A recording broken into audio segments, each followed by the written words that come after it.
Won't work. Good morning, all. We are going to start today's zoning meeting. If I could have the clerk call roll, please. Vice Mayor Baxter, Here. Commissioner Flores, Mayor Marino, Here. Commissioner Powell, Commissioner Sachs, Commissioner Wise, Here. and Commissioner Woodward. Here. Thank you. Thank you. And I've asked Vice Mayor Baxter to do the invocation and lead us in the pledge.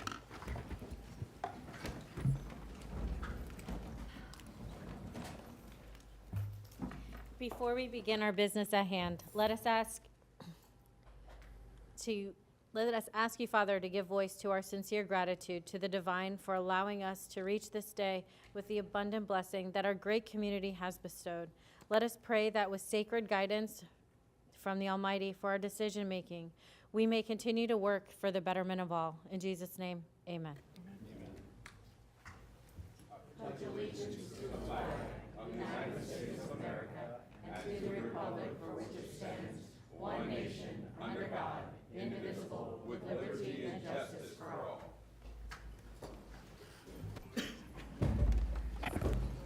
Thank you. I'm a little slow today. Don't feel good.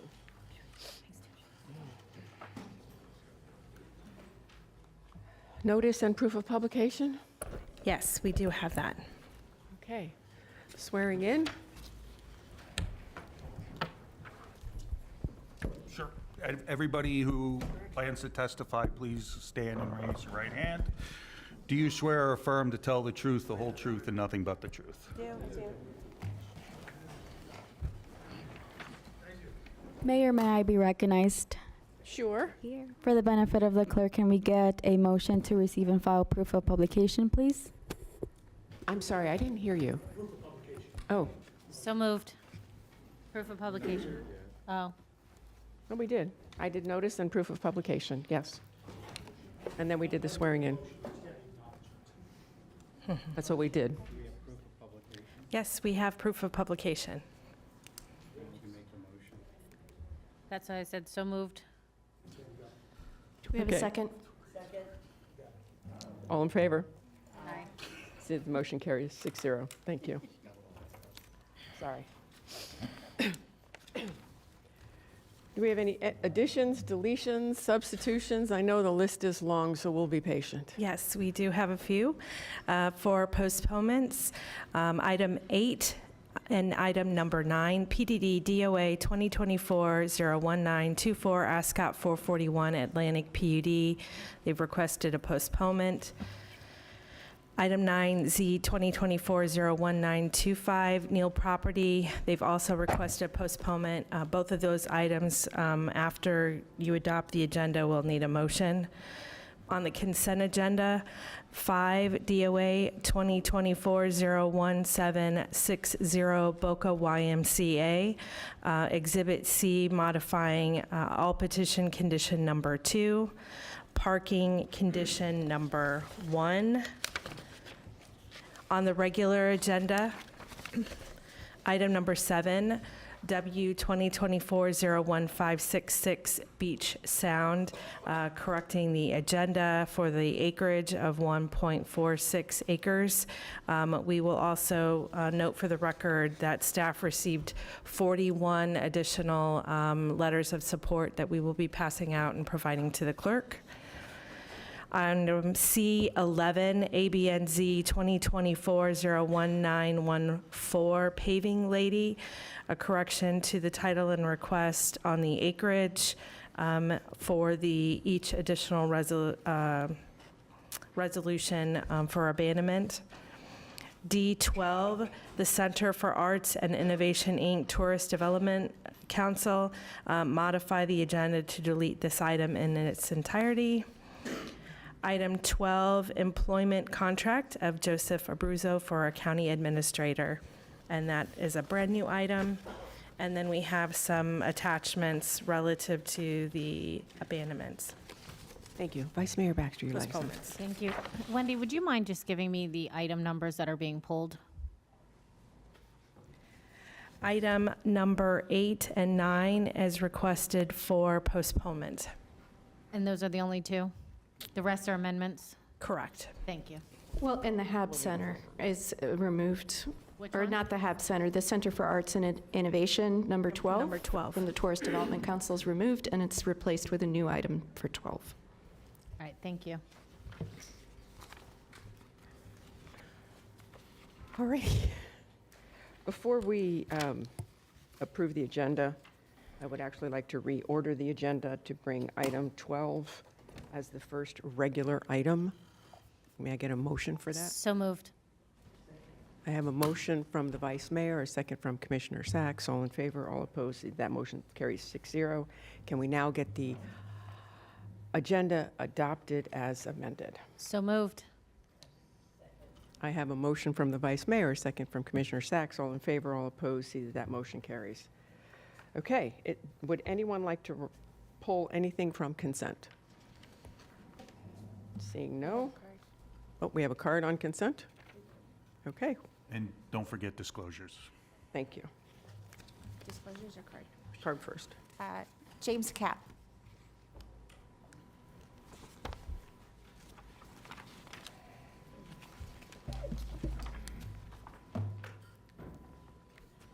Thank you. Ready for me? Go right ahead. All right, just briefly, Dr. James Kapp. I live at 6728 Hollandair Drive, West Boca Raton, Florida.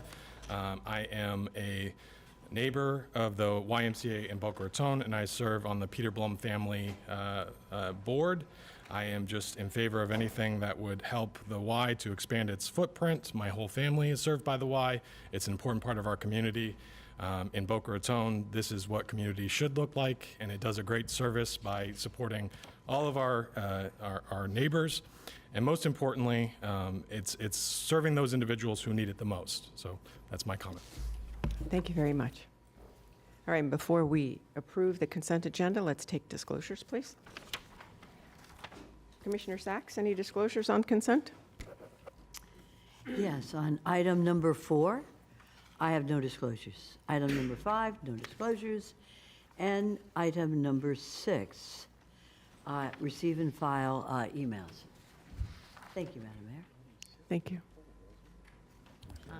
Okay, on item number 4, no disclosures. On item number 5, Boca YMCA, I have verbal communication with Brian Hunt, Jason Hagensick, Bonnie Snow, Lindsay Krutz, Timothy Krutz, Raquel Samaru, and Patty Kostopoulos, and email correspondence filed with the clerk. And on item number 6, Palm Beach Marketplace, I have verbal communication with Sharon Merchant, Jean Ducharme, Don Hearing, Robert Desiel, Derek Brock, Colby Brock, and email correspondence filed with the clerk. Vice Mayor? For item number 7, I spoke with Don Herring, Jean Ducarme, Robert Dessel, Plunkett, Derek Brock, Colby Brock, no site visit, and received emails that have been filed with the clerk, and no disclosures for the rest, but I may need to update one going forward. That, item 7 is on regular agenda. We're just doing consent items. All right, thank you. Thank you. Commissioner Weiss? Thank you, Mayor. The only item I have to disclose on is item number 6, Palm Beach Marketplace. I had verbal communications with Jean Ducharme and Don Herring. Thank you. Commissioner Powell? Thank you, Madam Chair. On item 6, I have verbal communication, in-person meeting with Don Herring, Dean Ducharme, Sharon Merchant. Thank you. Item number 4, I had a verbal communications and a site visit with Treetop Academy Executive Director Jeffrey Turner. Item 5, no disclosures. Item 6, verbal communications with Don Herring, Jean Ducharme, Sharon Merchant, and have filed emails with the clerk. With that, may I get a motion to approve the consent agenda? We have a motion from Commissioner Sacks, a second from Commissioner Woodward. All in favor, all opposed. See that that motion carries 6-0. We are now on to the regular agenda where we have moved up item 12, and I know you all want to be excused for a moment, so go right ahead. And But one- what did we forget? 1 second before that, could we get a motion to postpone numbers 8 and numbers 9? They missed our deadline for an administrative postponement. If we could just have a motion and a vote for those. Sure. I have a motion from Commissioner Sacks, a second from Commissioner Woodward. All in favor, all opposed. See that that motion carries. I have a date certain for them to come back They didn't ask for a date, so it would by default be next month. next month. Yeah, and since they're not here to ask for a Do we different have to date. have a date certain, Madam Mayor? It's legally, it's better to have a date certain so we don't have to re-advertise if it's announced at the meeting. What I'd like to be able to do is leave that up maybe to the applicant, whether they'd be ready at that time. That, I think that would be proper. here, Sir? Hi, good morning. Doug Murray with WGI on behalf of the applicant. Yes, we would request 30 days for additional time to meet with commissioners. Okay, so we'll make the time certain for next month, next zoning meeting. Thank you. Thank you. So we had a motion and a second. We do not have to do disclosures since we're postponing, correct? Okay. So motion and second, all in favor, all opposed. See that that motion carries 6-0 for the postponement of items 8 and 9. We can do that together, correct? Darren? correct, yes. Okay, thank you very much. All right.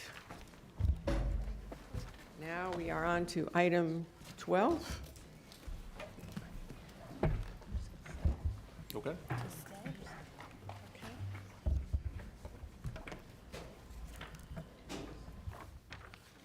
What is this? What is this? Okay. And this is from? Just want to know what I'm being served with. Do you want me to leave?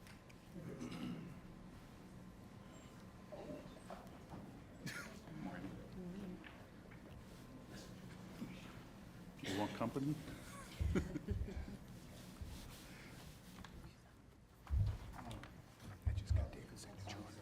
Okay. We're doing item 12 now. And we're getting updated information at the moment, so we will, as soon as everyone has the.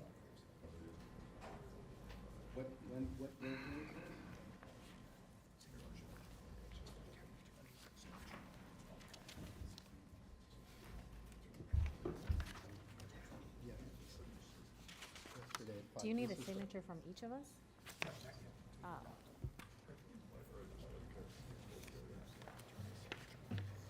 We good? We're good. Mr. Audi. Morning, Mayor, Vice Mayor, Commissioners. Staff recommends a motion to approve the employment contract between the Board of County Commissioners and Joe Abruzzo as County Administrator. The former County Administrator retired on May 31st, 2025. On May 20th, 2025, the BCC appointed Assistant County Administrator Todd Bunlarn to serve as the interim administrator until the BCC's appointment of a county administrator. On June 17, 2025, following the selection process, the BCC selected Joseph Abruzzo as a county administrator.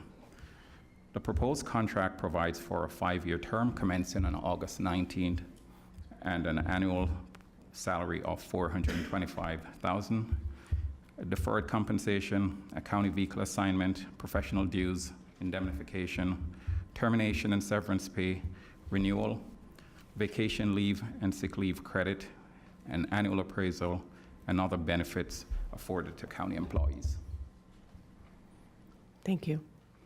I see no lights on. Do I have a Commissioner Sacks and then Commissioner Wise?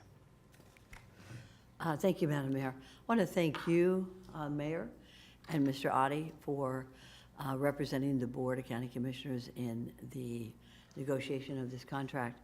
I noticed in the contract, and it's a question for the both of you, really. I noticed in the contract that, and I have not spoken to Clerk Abruzzo about this previously, with regard to education.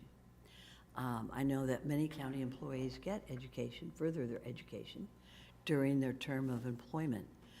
Will there be any provision in here for Clerk Abruzzo to continue any education that he would like to further his abilities to serve as county administrator? There was a discussion about reimbursement for education. That actually got changed to once we do the appraisal, if there is a bonus at that time, that's not the right word, but additional compensation at that time, it would offset the education component that Clerk Abruzzo and I had talked about. So he withdrew the request for education. We do have a policy in place already for education for reimbursement, so that's already there. Okay, so in other words, as other county employees have pursued educational benefits and we've paid for them, that will also be included in this contract, even if I don't see it in the 4 quarters of this Correct. contract. It's That's the policy. clause where we say other employee benefits afforded to county employees. Other benefits that are afforded To county county employees. employees. Right. And that's sufficient description there, Mr. Oddie, in order for him to pursue a degree and be compensated for it during his term as county administrator? Yes, that is the county's policy.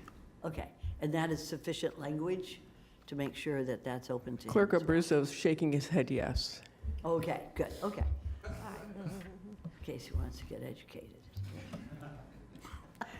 Thank you. I think you've done a great job here, and I appreciate it.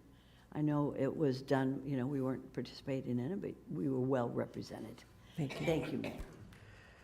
Commissioner Weiss. Thank you. Mr. Roddy, could you help just summarize section 4.2?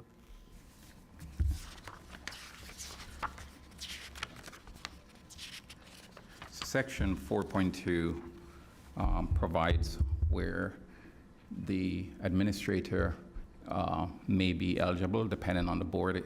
If the board sets certain criteria, specific matrices that they would like to see the county administrator achieve, and if he achieves those, the board has it at their sole pleasure, as it's emphasized, to give him a salary increase. What is also included is that if Mr. Abruzzo gets such an increase and subsequently the county gives across the board cost of living increase, that Mr. Abruzzo's prior increase will go up or down depending on the percentage of the COLA. So for example, if he gets a 5% increase and the board gives an 8% across the board, he gets the additional 3%, and vice versa. All right. Thank you. Thank you. I see no other lights on. Would someone like to make a motion? I have I'll a make a motion from Commissioner Sacks, a second from Commissioner Powell. All in favor?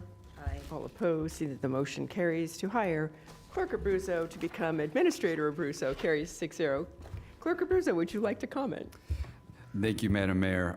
First and foremost, I cannot thank you enough in the negotiation process, working with you and getting input from the board as a whole. It means a lot, but David Oddie cannot thank you enough for all your work that you've put into this. Commissioner Weiss, when you keyed in on 4.2, you'll notice in the language that it's tied to performance and metrics. And what I'm trying to do here is lead by example. The staff, our incredible county staff, as I will be going through evaluations, we will be discussing evaluations for our county staff, which hasn't taken place since 2008. And I believe that you will see a proposal by me as the administrator tying future COLAs, although there will be I will propose a base, but part of that COLA will be tied to performance. That's the direction I'm looking at moving in, and I wanted to lead by example clearly in my contract. Madam Mayor, with your indulgence, this will be the last time I address the board in public as a whole as clerk, and I have two items I wanted to bring up, if that's okay. Okay. Thank you. First, I would like to say that, as you all know, one of my primary responsibilities is safeguarding our public dollars, investing that money, Commissioner Weiss as chair of our policy committee, and making sure we have growth in earnings. In the 5 years, or 4.5 years prior to taking office, we earned $179 million. When I came in, up until this point, nearly 4.6 years later, we've earned $656 million, which is the largest earnings for any county in our state, both percentage and numbers based. I bring this up because the next clerk and comptroller, we were on pace to crack $1 billion by the end of this term.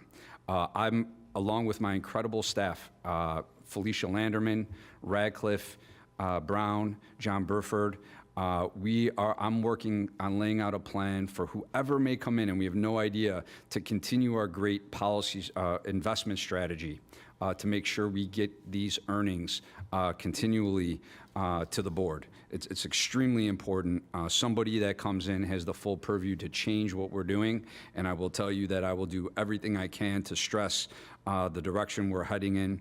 I also am able to do some long-term investments that will make sure we have some sufficient earnings for many, many years to come. So I will be looking at that. There's one issue that I wasn't able to bring to the board that I think is extremely important, and the board will have to make a decision on the direction we are moving in. And as mentioned, this is a critical issue. We are ground zero. You have much less anything different, new, modern, better. And so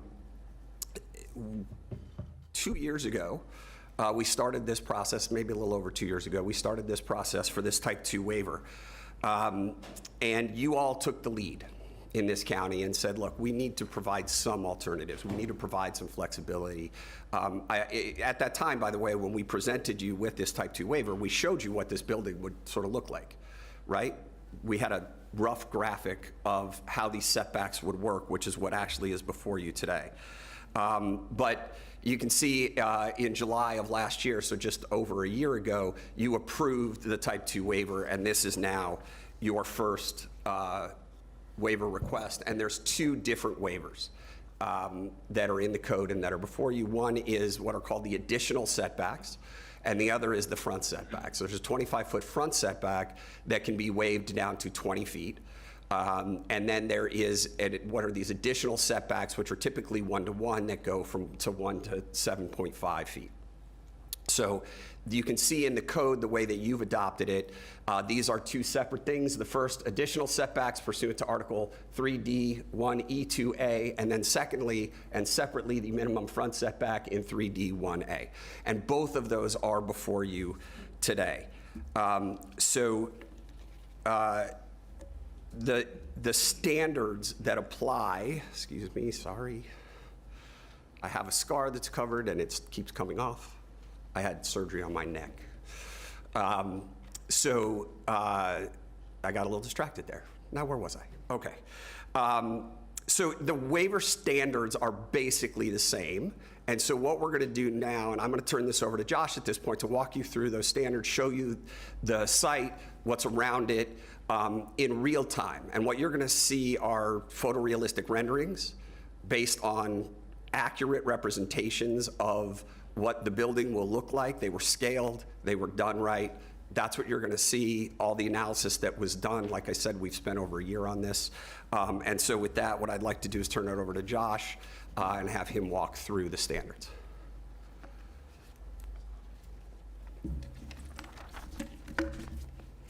Thank you, Brian. For the record, Josh Lawn with Coulter. I'm going to go through some of the technical slides and be looking up at that screen there as I go through these.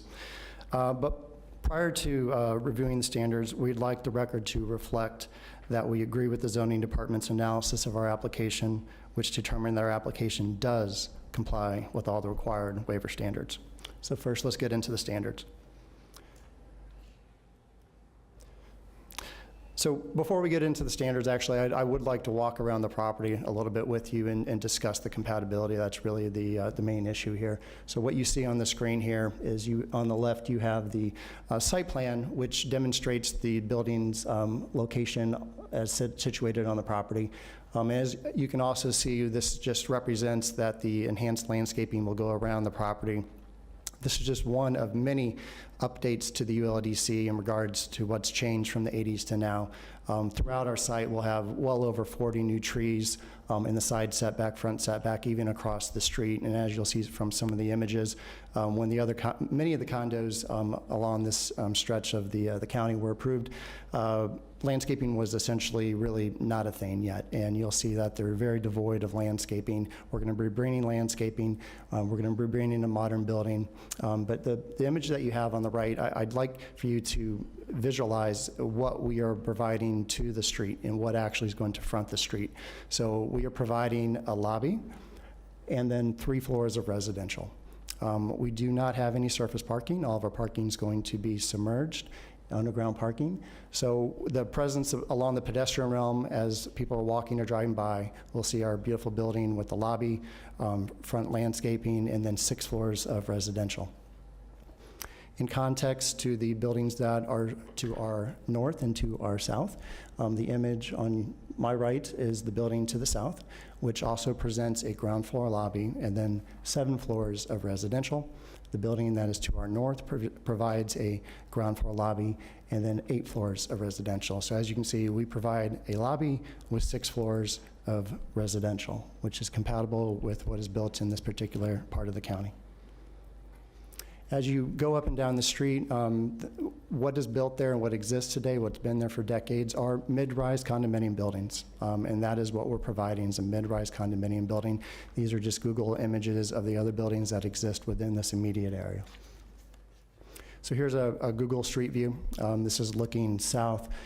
As you can see, the presence of the street as you look up and down the street, or you're walking or driving up and down the street, you see the mid-rise buildings. You see very sparse landscaping, once again, because the landscape codes of the 80s did not require that much landscaping. So what you have in front of these buildings in these setbacks is surface parking and drive aisles that are, in some cases, all the way up to the property line for the side setbacks for some of these properties. So one of the requirements of the application is that our architects have to draw a 2-scale representation for a visual impact analysis. So they evaluate all the properties in this area. They get the exact dimensions of the lot, the exact dimensions of the buildings, and then they create a scale model which is given to the zoning department so they can review and determine the compatibility. This image here, you can actually see how the 1 to 7.5 setback actually reduces the size of the building and creates more light and air around the building, and is also in scale with the existing buildings, the mid-rise condominium buildings that are in this area. This next image is an actual rendering, which shows it's a true picture that was taken from a drone, and then we went to scale and we added our building in relation to the other buildings. So as you can see, if you're going up and down the street, there's mid-rise condos. Our building's a mid-rise condo, and it's going to fit in seamlessly with this neighborhood. So now we'll get into some of the actual technical standards. I'll go through all 3 of these this morning. So first, does not create additional conflicts with other ULDC requirements. The proposed development meets the elements of the ULDC, but for the setbacks for which the waiver is sought. The use is permitted in this district. The waiver sought for this project does not create any additional conflicts with the ULDC, as the development's form, massing, and use are in line with the permitted standards. As a sustainable medium-density residential development, the waiver helped maintain the architectural harmony and visual integrity of the surrounding environment while optimizing the building space for the condominium units. The second one, this waiver will not cause a detriment to the overall design and development standards. Here again, this is consistent with the design and development standards of the ULDC. The only deviation being requested is the Type 2 waiver. Everything else is directly compliant with the code. And third, alternative design does not impact adjacent properties. This waiver is only to allow what the BCC put in place almost a year to the date, to allow a permissible height to setback ratio above a certain level. The height itself comes only as the building setback increases. This still provides 71 feet between the proposed building and existing building to the north, and 57 feet between the proposed and existing building to the south. The setback waiver will not adversely impact adjacent properties. So now we get into Article 2B7D6. The first six criteria, I've separated them on this screen, are really factual criteria. That obviously we are a multifamily, greater than 35 feet, abutting the Atlantic Ocean. We have the proper zoning and density. The remaining four criteria are more technical, and I'll explain those in greater detail. Consistency with the comprehensive plan. The proposal is not only consistent with, but really furthers many elements of the comprehensive plan, particularly as is an older condominium building being replaced with a new resilient building. In addition to the consistency with the underlying high-density residential land use, the project complies with several other elements, which I've listed just a few of them here, that deal with shoreline ecosystem, coastal vegetation, flood resistance. Next, consistency with the code. As mentioned previously, the only waiver sought is for setbacks. And as identified by the site plan submitted with this application, the proposed project is not in conflict with any portion of the code, nor any other local, state, or federal regulation. To the contrary, the redevelopment will replace an existing building that does not meet those regulations. And next, compatibility with surrounding uses. This does not require sameness of each building, not as to height nor design in general. Indeed, the entire concept of the additional setback is to provide some variety, which can exist based on the varied lots in the vicinity. It is also not about just the immediately adjacent properties. Even though looking at them alone, it is compatible, the immediate area surrounding the subject property is built with multi-mid-rise condominium buildings built at 12 units per acre with variable heights and setbacks. This is consistent along the entirety of Beach Road, including those within the village of Tequesta to the south of us. Our proposed building is higher than the current building, but it is consistent with the other mid-rise condominiums within the area. Next, with changed circumstances. As discussed in great detail when we were getting the text amendment, there have been many changes to various codes and elements that require consistent or a changed circumstance. Many of these have occurred since the building was developed in 1984, including the coastal construction line, the FEMA flood map regulations, the Florida building code, especially for condo construction after Hurricane Andrew, and changes in the ULDC. In conclusion, as mentioned at the beginning of the presentation, this is the first waiver of this type that has come before you. The county adopted this waiver with this property in mind. The proposed waiver meets the requirements of this code. So therefore, we are asking today for a motion to approve a Type 2 waiver application, and we would like to reserve time to address any rebuttals. Thank you. Thank you. Does staff have anything they want to add? I don't think there's anything additional beyond what we have in our staff report. Okay, thank you. Now, we have close to 20 cards, which is normally the threshold to changing the allotted time per person speaking, and I do have Mr. Ben and Mr. Blackman who have requested additional time, so I'm asking those that put in a card to be respectful of the time. If you're in favor, say it quickly. If you're opposed, say it quickly, because we have close to 20 cards. So at this time, we're going to call up, yes, Seth Ben and Wes Blackman. Seth, I said 5 minutes, so we're giving you 5. Okay. As I said, your permitted rules for quasi-judicial do allow for additional time for association representatives, which is me and our expert witness, Mr. Blackman, so I appreciate that. I also have some binders of evidence I'd like submitted in the record. These are mostly items from the public record and Mr. Blackman's slides and records. So if I could have these distributed to the board, I would appreciate it. Go that way, I think. Brian, I have one for you too. Thank you.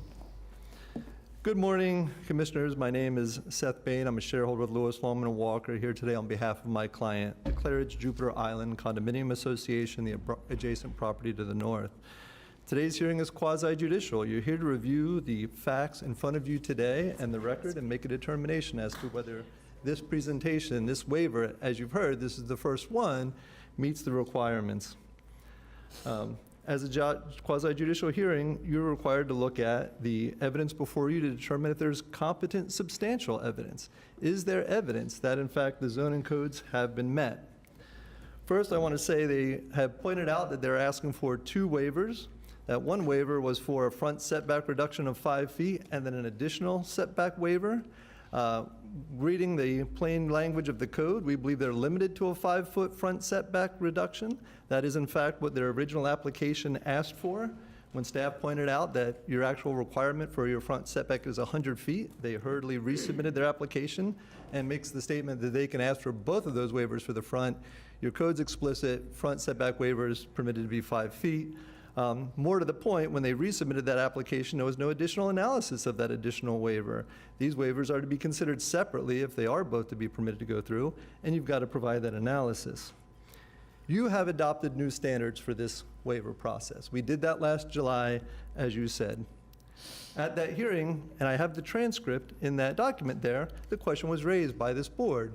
There's a compatibility with the surrounding neighborhood and vicinity. What's that going to mean, staff? And staff said at the time, they said, it's up to the board and staff, scale, mass, and character. That's what we are to look at. So what's been looked at in your agenda? We've got a justification statement that uses the word scale exactly once, saying it respects the established urban scale. That's a conclusion. That's not an analysis of the surrounding vicinity. The staff report doesn't mention scale at all, other than the note that at the zoning commission, several people objected to the project and mentioned that scale was a concern. Where's mass in this discussion and analysis? The waiver in the justification statement, it says the development's form, massing, and use are in line with the permitted standards. Well, the standard is to be in line with the surrounding community. And where's that analysis? Staff report reiterated the tapering mass comment that you've heard from today, but again, that's not examining the surrounding area. The justification statement says compatibility with the surrounding uses. The requirement is that it be compatible and generally consistent with the uses and character of the land surrounding and in the vicinity of the land proposed for development. Their staff report said the building is, most of the buildings in the area are larger and higher. The most are not higher, staff has shown that. And as to whether they're larger, we don't know, because as I pointed out, mass is done. In the binder I gave you, there's one red flag at the top, so I'm not going to drag you through this whole binder. But there's one red flag, and that's this chart. This chart was presented by staff when we brought this new waiver forward. This chart looked at the setbacks of all the surrounding buildings. At the time, staff wanted to make the point that the buildings in this area do not meet the current code requirement, and thus this waiver process is necessary to allow some flexibility because none of these buildings could be rebuilt. Okay, good standard. However, what this chart also showed was the amount that all of these buildings were off. How far off were they from their setbacks? There's a range. That range is anywhere from 3 feet short to 29 feet short. There's this analysis in here of what the character of the setbacks is like in the area. That's not in our staff report today. That's not in the applicant's presentation. They're asking for a 75-foot side setback waiver, wildly out of character with what's here. And then this chart doesn't have anything about front setbacks. Obviously, somebody could have done that analysis. What's the average setback? Our expert, Wes Blackman, will talk about that fact. But the reality is they haven't shown it anywhere in this additional waiver request because the requirement's 100 feet. They're asking for a waiver all the way down to 20 feet. They're asking for an 80-foot front setback waiver. Is that at all inconsistent or character of the neighborhood in front of them? The answer is no. In conclusion, these are extraordinary requests. Their conclusory statements do not meet your code requirement. The competent substantial evidence in the record points to one conclusion. This building is entirely out of character with the land surrounding and in the vicinity. And now I'll introduce you to our planning expert, Wes Blackman, whose report is in your materials. Thank you very much. Thank you. Good I'm morning. sorry, hold on one second.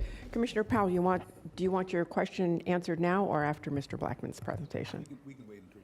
Okay, thank you. Okay. Thank you. Good morning, Mayor and Commissioners. My name is Wes Blackman. I'm part of the American Institute of Certified Planners and have been for almost 40 years. I'm with CWB Associates, which is my own firm based in Lake Worth Beach. And I'm here today on behalf of the Claridge Jupiter Island Condominium Association. This is the owner of the adjacent property to the north of the subject property.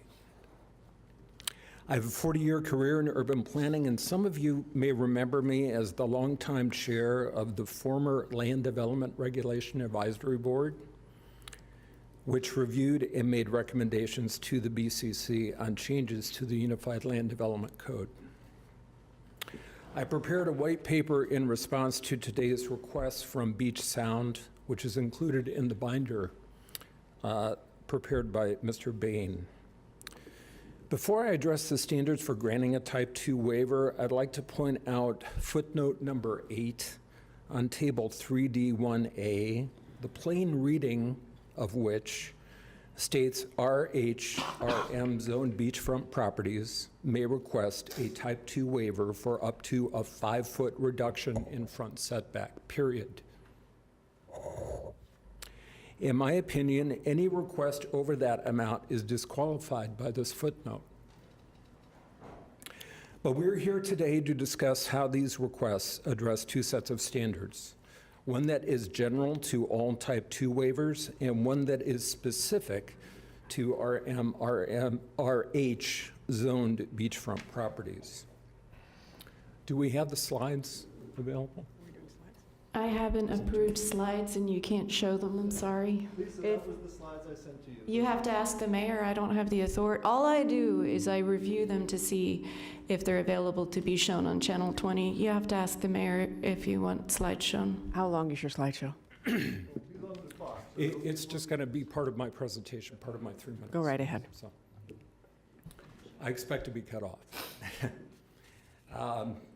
There are two standards that we expect to meet. If we could go to the next slide, please. We're going to focus on 2 of the 8 standards. There are a total of 8, 4 for the general and 4 for the specific. For both sets, the ULDC states explicitly that, quote, a request which fails to meet any of these standards shall be deemed adverse to the public interest and shall not be approved. Let's address will not adversely impact adjacent properties. This is, in essence, why I'm here today. The Claridge Properties pool and deck area is shown to be in shadow for most on the day of the winter solstice. A looming 110-foot residential tower featuring floor-to-ceiling windows will compromise the privacy of residents and guests at the adjacent property. The proposed tapering of the Beach Sound residential tower does nothing to alleviate the impact to the property. These requests adversely impact neighboring properties. If we could just go through the slides, and I'll use the rest of my time. This is the strip, the Beach Road strip, showing the 7 properties, and the highlighted property is Beach Sound. The property to the north is the Claridge. In this particular slide, you can see the pool area of the Claridge, my client's property, which will be in the full shade during most of the day during the winter solstice.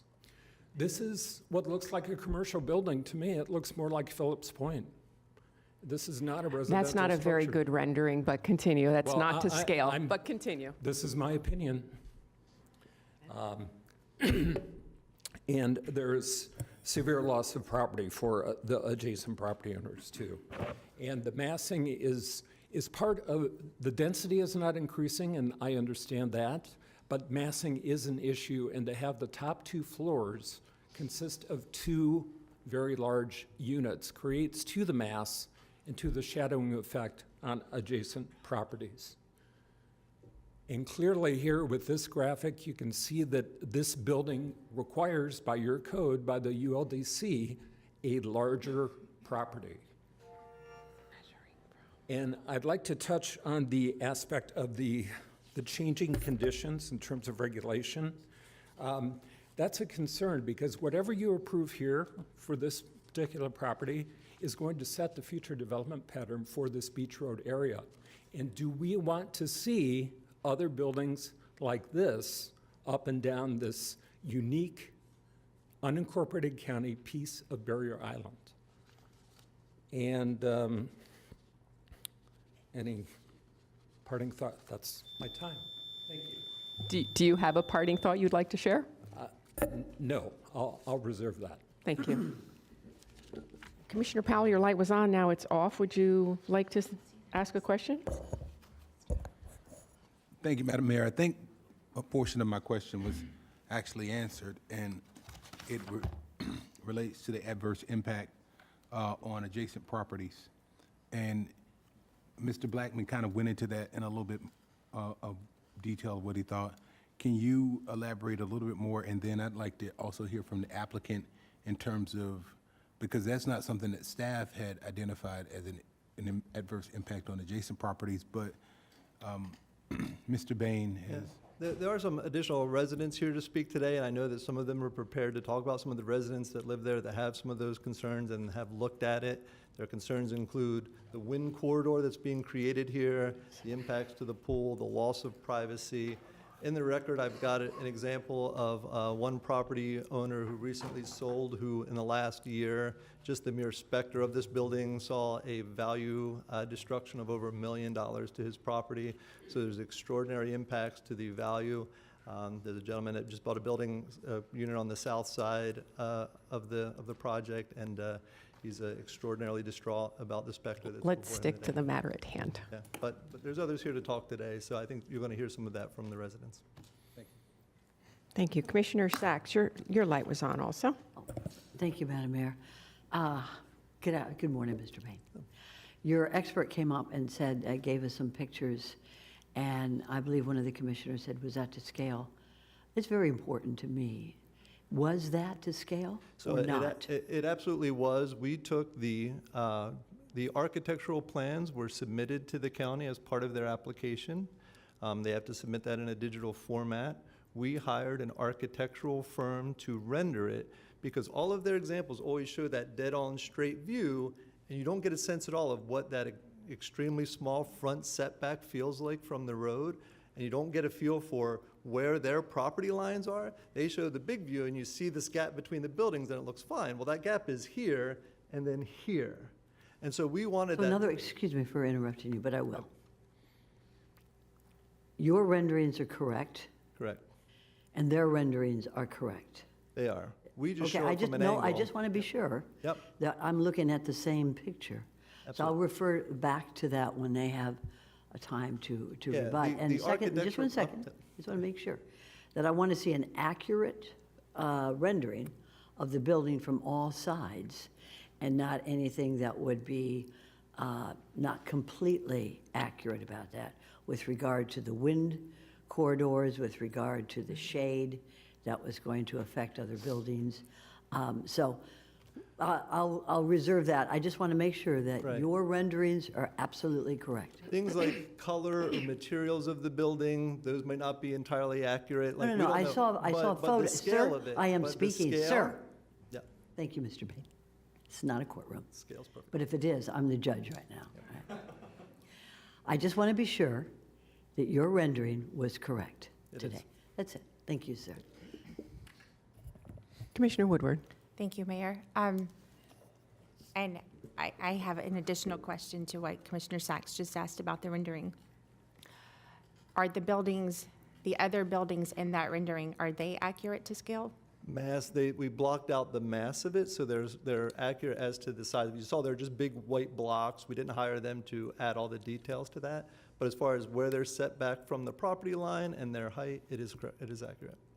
Okay, because the picture that in our Zoom meeting, and you showed it again today, and today is quasi-judicial, you all took an oath to make sure that what you tell us is the truth. I need to know, because the rendering that we saw from the applicant, the rendering that we saw from you, they are not the same. They are different. And I need to know which one, if either, is accurate. Yeah. is that the difference that we have and why we created this model is to show you that angle, because none of their images show you an angle of the building where you get a sense for how far back it's set from the road. It's either straight on or not at all. Okay, I'm having a bit of a problem with that because I even know when I take a selfie at a certain angle, I can make myself look very skinny or very fat. So angles, There's no fat. Disagree with the last part. Me too. it's possible to do this. So if we're talking angles, again, this is a very important decision for this board to make. And we need to work with reality and accurate information. And if we're being funny with angles, I will take umbrage with that. No, ma'am, not being funny, just giving you an opportunity to see how the building references the front road. And all of that was taken directly from their survey and their building plans that were submitted to the county. And your buildings are to scale? Correct. So, Madam Mayor, if I may, we've actually had our architect evaluate that, and we can actually show why it's off and where it's off, including the curb line and the locations of those massed buildings. They didn't take an aerial, they didn't go out and take pictures, they massed it. So we can show you that. We could do it now, we could do it later, but we do have a graphic that shows where those are off. Now would be great. Can we pull our PowerPoint back up? Slide 24. Slide 24. And I'm going to because this is technical and I'm the lawyer, I'm going to let Josh do this. He worked on this with the architects, so he can walk through this. For the record, Josh Lawn. So as you may recall from my presentation, part of the application we had to submit to the zoning was that we had to create a to-scale representation of all the buildings on this section of street. Remember the black and white document I showed and then the actual rendering? So our architect had in their system the exact dimensions for every lot and every building in the area. So when we obtained this document after the zoning commission hearing, we sent it to our architect who had everything in scale and asked them to send us back a correct representation of where the buildings actually are built to and exist. So what you have here today, what you see, actually represents the actual size and mass of the other adjacent buildings and the actual location of the property lines in relation to our project. So this is from our architect, remember, who already has every building, lot, dimension, and actual construction documents to create that image that was required for the zoning analysis. So that's what you're seeing here. And yet if they had that, none of that was submitted into the record. And this drawing shows that our rendering of their building is spot on. Maybe the road's curb is slightly further out, but it does reflect that our rendering of their building The is setback is wrong. If you see the red line, you can see that there's a misrepresentation with the setback. So I don't think it's up to us, and Seth and I could spend the rest of the day here arguing about this. The point is, what was done was done. We're not saying that the rendering of our building is wrong, to be clear. Seth, you're right. Our building is right. The lines show the rest of it. You all have the evaluation that you need to make to use Commissioner Sachs's point, as the judges of the evidence. You make those determinations based on that. Thank you. Commissioner Woodard, do you have additional questions? And I don't know if our staff has had a chance to look at this because we have, two very different sides. And looking at this, and you managed to get the building that we're voting on perfectly to scale. The fact that I'm seeing very, very different images for the neighboring buildings, it gives me great pause on this. And, if I don't like feeling like I'm being misled by this image. So that is all I'll say about this. Thank you. Commissioner Weiss and then Vice Mayor Baxter. Thank you, Mayor. Couple of questions. Mr. Blackman referred to a table or so during your presentation that went very quickly. I didn't. What table specifically are we talking He's about? referring to the property development regulations table in your code. It's part of your standard regulation code that was amended at the last July hearing. So Chapter D of Article 3 is Table 3D1A, Property Development Regulations. This is your standard setback chart. The footnote is footnote Hang on. 7. Wait. Before, I want to write down that number so I can try and find it. What was the table So it's number? Table 3D1A 3B1A, in Article 3, so. D as in David. D as in David, I'm getting old. yeah. Okay, And then it's footnote 8. footnote 8. Okay. All right, thank you. And then, when you showed us this slide, this one,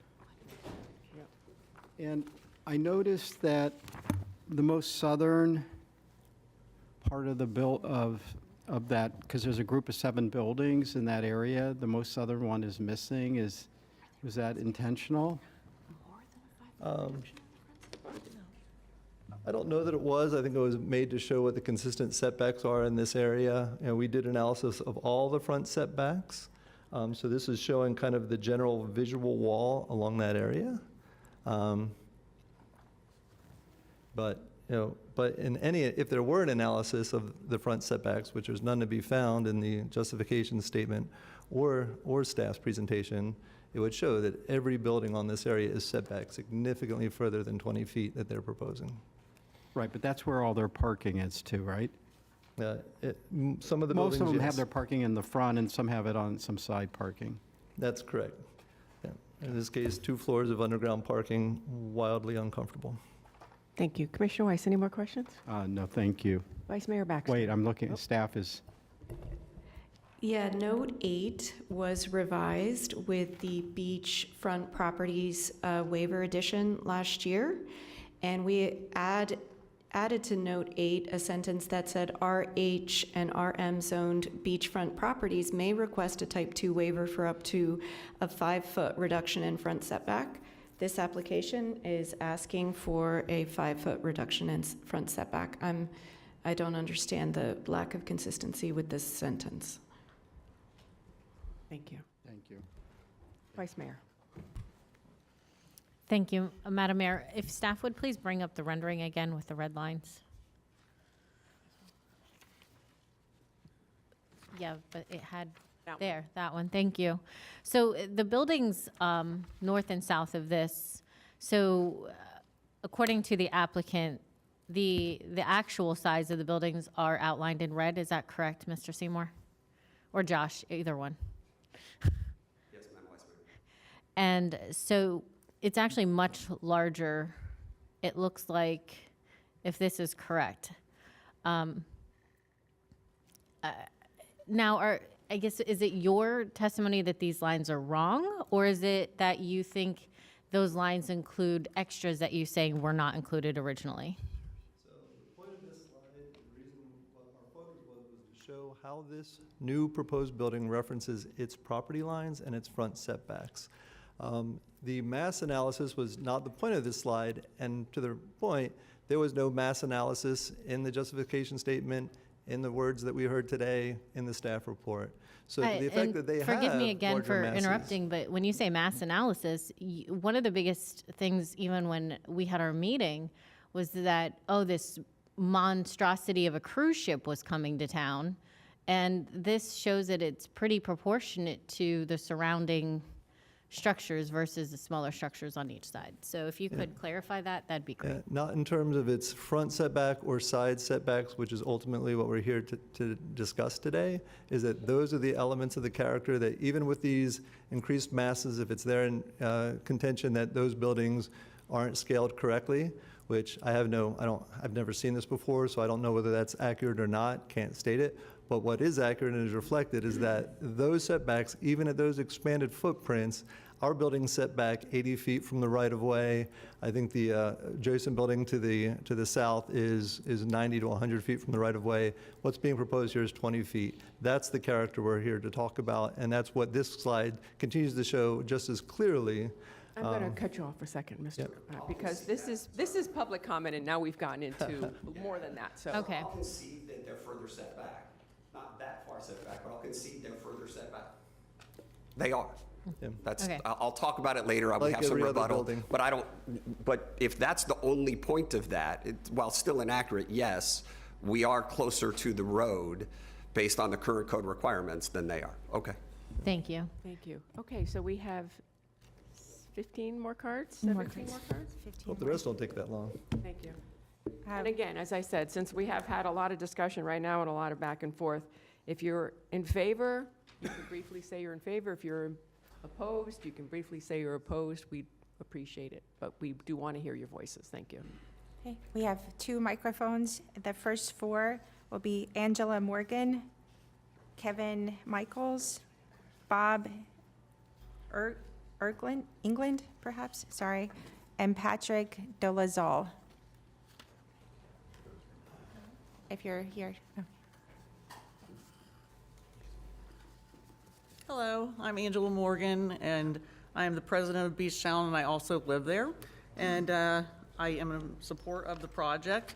And I just wanted to point out that there was the opposition complaining about the views and their sunlight being blocked.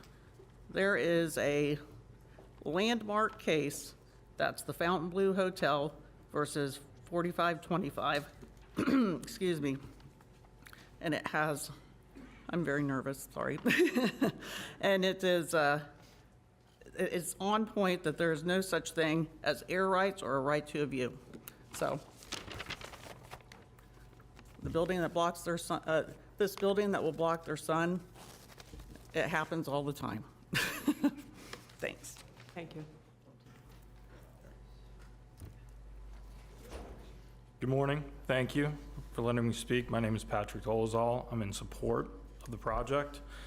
I've been a developer in South Florida for 2+ decades, not residential, but retail. I've developed in Palm Beach County, Broward, Martin,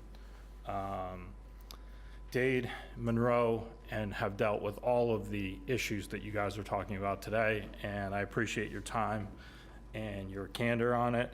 A couple of points that I just want to make real quick, and I'll let you get back to the other comments, is the density here is something that is existing. The amount of units are the same in the development.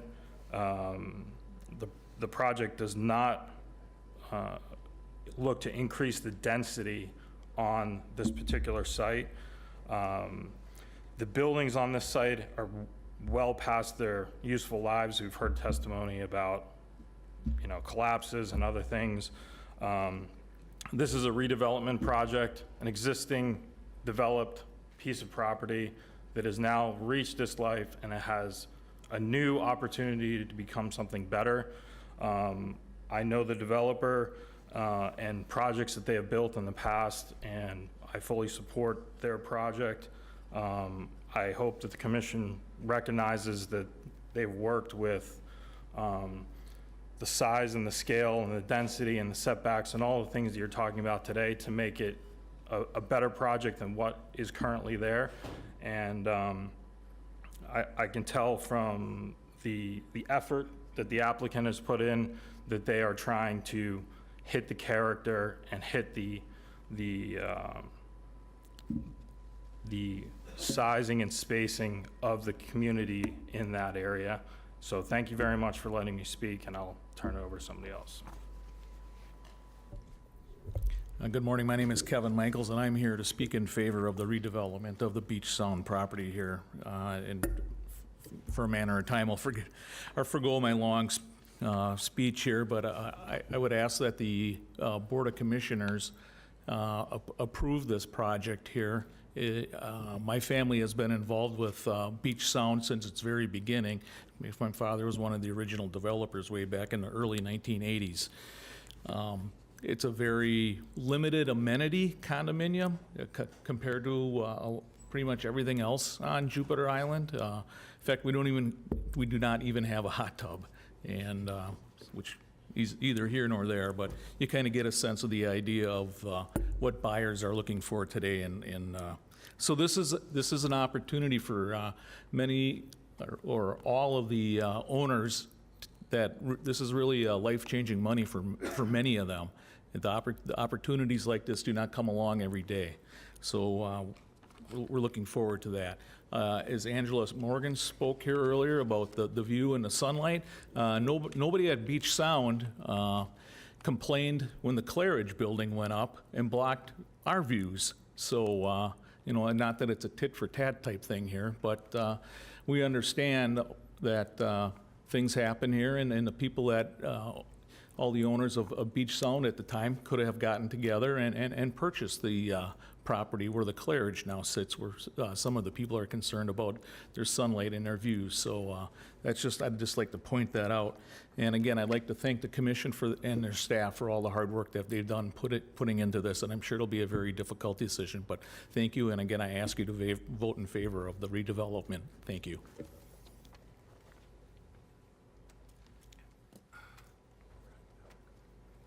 I think I'm on next. My name's Robert England, 19911 Beach Road. I live at the Claridge. My speech is pretty quick. I'm against it. I walk the streets with my dog, and it's a beautiful little section. We are in the county. None of the cities want us. We're in this one little zone where the sheriff has to come see us if there's a problem, which they never come because we don't have any problems. It's just a little community. We'd like to keep it straight in line as we have now. We have a ton of landscaping. As the contractor said, the rear of the condos were very poor, very sparse. Well, it's very sparse because it's seagrass, sea grapes. They have sea grapes there because the turtles up there, they come out every year and they tear the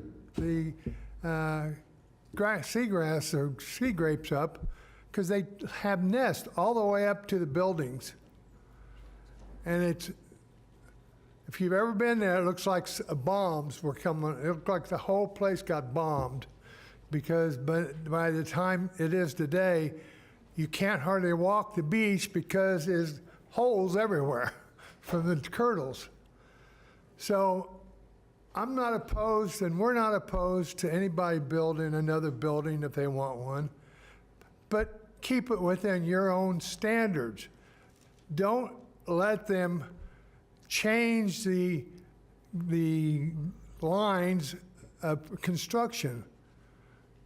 Leave it like it is, and let them build a building within the reasons we already have. My dad always said, if something smells, it probably stinks.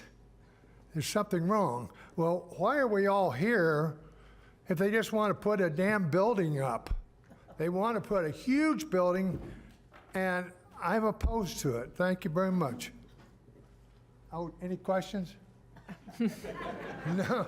Okay.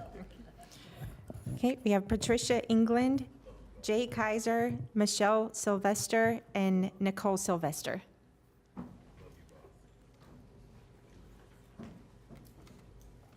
By the way, she's a much better speaker than I am. That's pretty good. Not sure about that, but good morning. My name is Patricia England, and he told you we live at 19910, but it's 19950 Beach Road on Jupiter Island. And I'm here today to express deep concern about the proposed rezoning and waiver redevelopment on Jupiter Island, particularly in the Palm Beach County portion where an existing condominium could be replaced with a much larger, denser structure. This isn't just a question of property rights.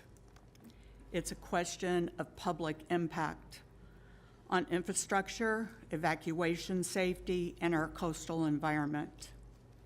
Jupiter Island is a fragile barrier island with only 2 access points, one bridge to the north, one bridge to the south. It has a 2-lane road and very limited capacity to absorb growth. Expanding the footprint would create heavier traffic, longer evacuation times, strain on aging water and sewer lines, and pressure on emergency services that are already stretched thin in coastal zones.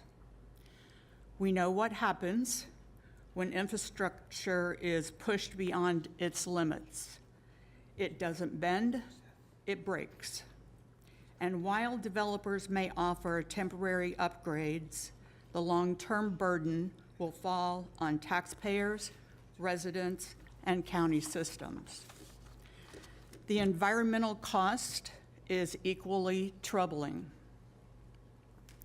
Horizontal expansion on this island threatens sea turtle nesting areas, dune systems that prevent storm surge, and the natural filtration zones that protect our water and marine life from runoff. By increasing the development footprint, you're increasing impermeable surfaces.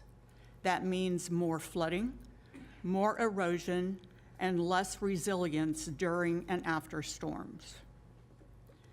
This isn't just one parcel. It's about setting a precedent. If one oversized redevelopment is allowed, others will follow, and the cumulative effect will be irreversible. Please protect the integrity of the island. Protect the infrastructure, the environment, and the balance that has made this island so special. Thank you. Reject the zoning and any waivers. Thank you. Thank you.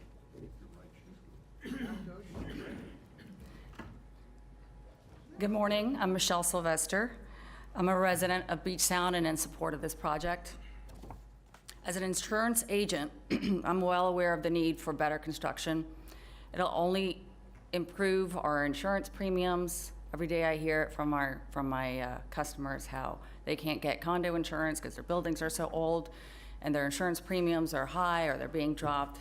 This new building by Mr. Perko and his team is going to be efficient and it's going to be green, and it's going to be cohesive with the environment. Mr. Perko is an honest builder. He's conscientious. This is a project is an improvement for our community. Resilient construction not only protects the environment, but also fosters a healthier ecosystem and a community, and I support it, and I hope you do too. Thank you. You have a question for whom? Ms. Buster? Yes.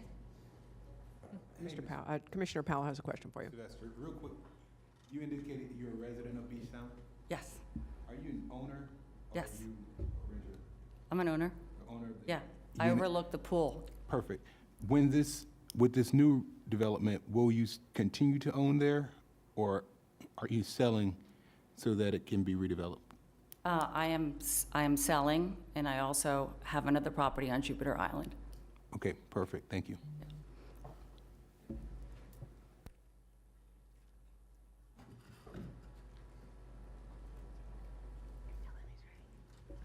Sir, go right ahead.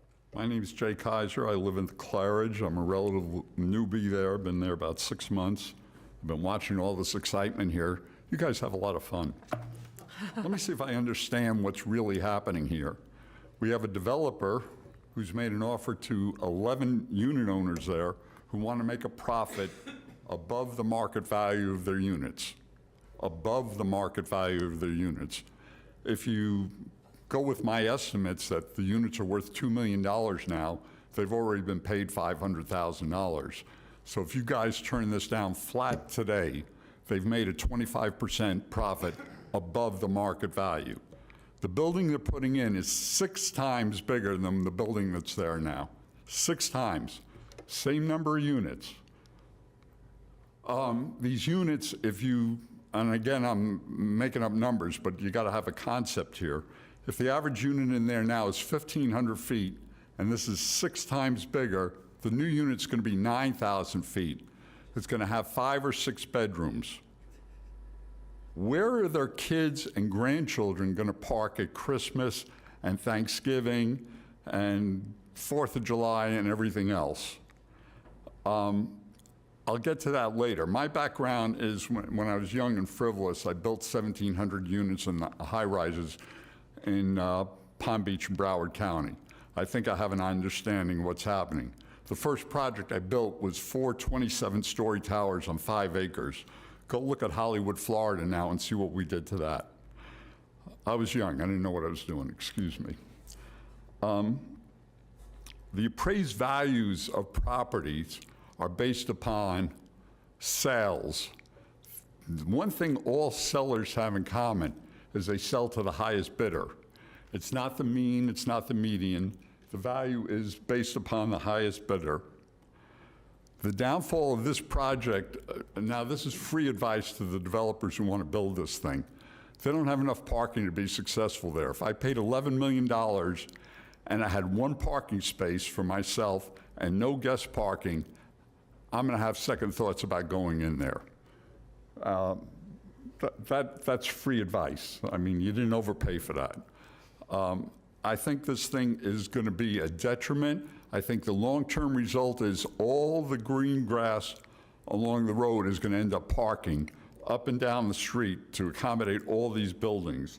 If the building's 6 times bigger, it's going to have 6 times more people servicing it. People are going to come over there to play bingo. People are going to come over there to have dinner parties. It doesn't work without the parking. That's going to be what's going to put this thing down. And someplace along the line, I think you should be entitled to the benefit of the bargain of what you bought. And you should be able to have some confidence that that's going to be there. Thank you. Commissioner Powell? I appreciate it. I'm sure I answered all your questions. I did have a question regarding the parking. I see a site plan that shows 30 spaces. You indicated there's 1 parking space for each unit. I just want to find out where you got that information from. I think that's in the plans, isn't it? We'll let the applicant. Thank you. We'll let the applicant answer that question. But the point is, with units Thank that you. big, you're going to need more than We that. got it. Thank you. Can we get an answer on the number of spaces? You Can sure? we have the applicant answer the parking question, please? Right now. Good morning, for the record, Josh Lawn. So we're required to have 24 spots. We have 30, so we are overparked. Okay. Thank you.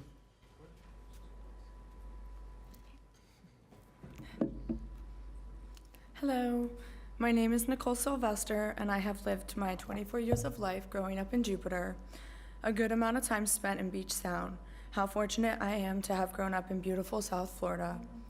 This topic I speak on behalf of today, which is in support of this project, is very important and heavy to my heart. These were my childhood memories where they were created. And now as a young professional still working in Jupiter aside my mother, I want to see it protected, strengthened, and it is extremely important that we as a whole keep forever evolving. Respectfully, the buildings are outdated. They do not meet the needs of a modern, resilient coastal community. This redevelopment proposal is beneficial for life safety improvements, storm protection, and long-term planning. In my heart of hearts and in my desire to come together as a whole in peace and understanding for a bigger purpose, these are things every individual should be on board with and consider. I have been extremely connected to Beach Sound, and I truly have seen the transparency, respect, and beneficial benefit that this process has brought. The team has simply worked with the community, not against it. Development should be looked upon with integrity, deep care, and commitment to embracing change. Change is very necessary. Thank you for your time.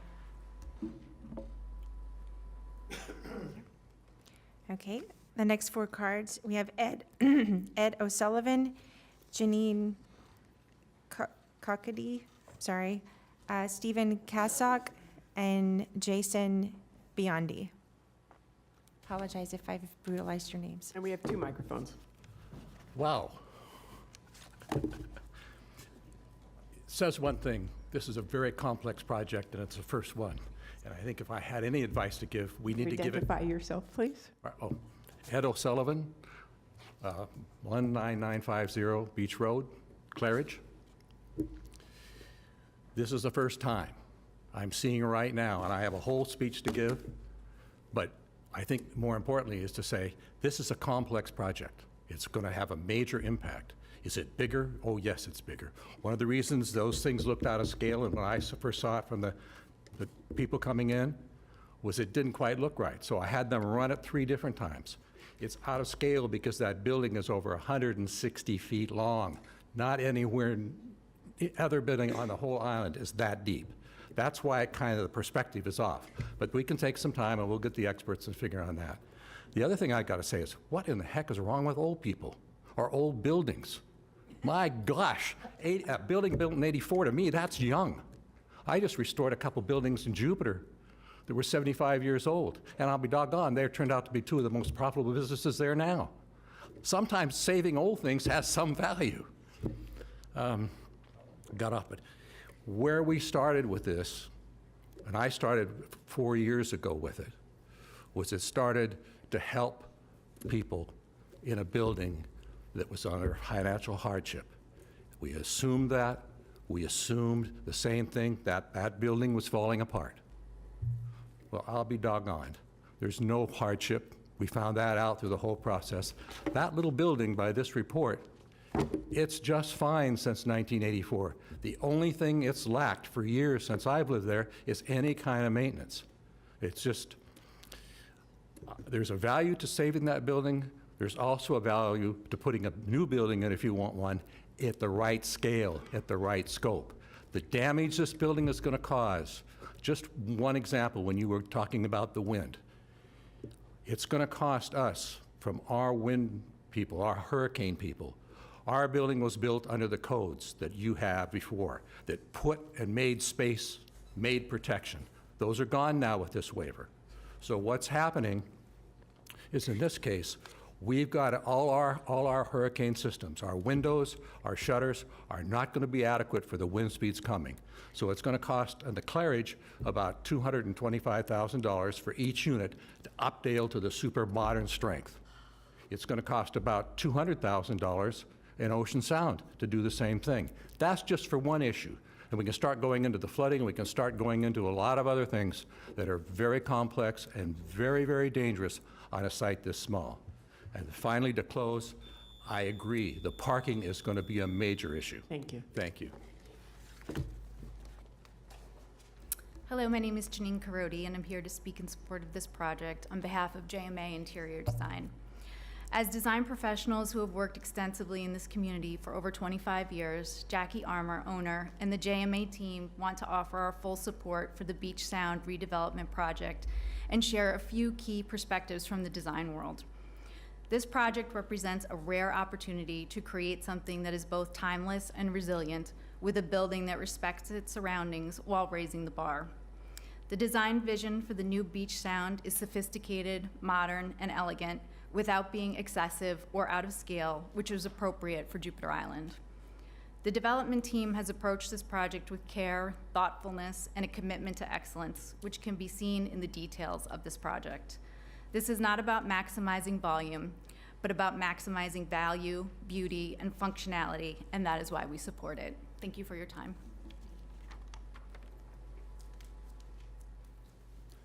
Hi, good morning. My name is Stephen Kaslik. I'm a resident of Ocean Sound, the building to the south of Beach Sound. Before I start, I have a couple questions because there have been some confusing things going on in the presentation. Can I ask those? Is that okay? This is actually public comment and is not question and answer. Yeah, well, we had 2 different numbers sent by the applicant, and then there's an image the applicant has that they cropped for this that would answer your question on scale. Go ahead and ask your question.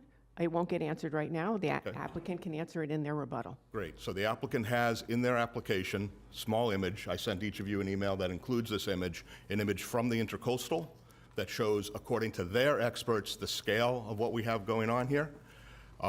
Conveniently, the image they showed from the same view today, Commissioner Woodward, if you want to talk about concern about deceptive and lying, the image they showed today had cropped out the buildings on either side. But you have that image from me.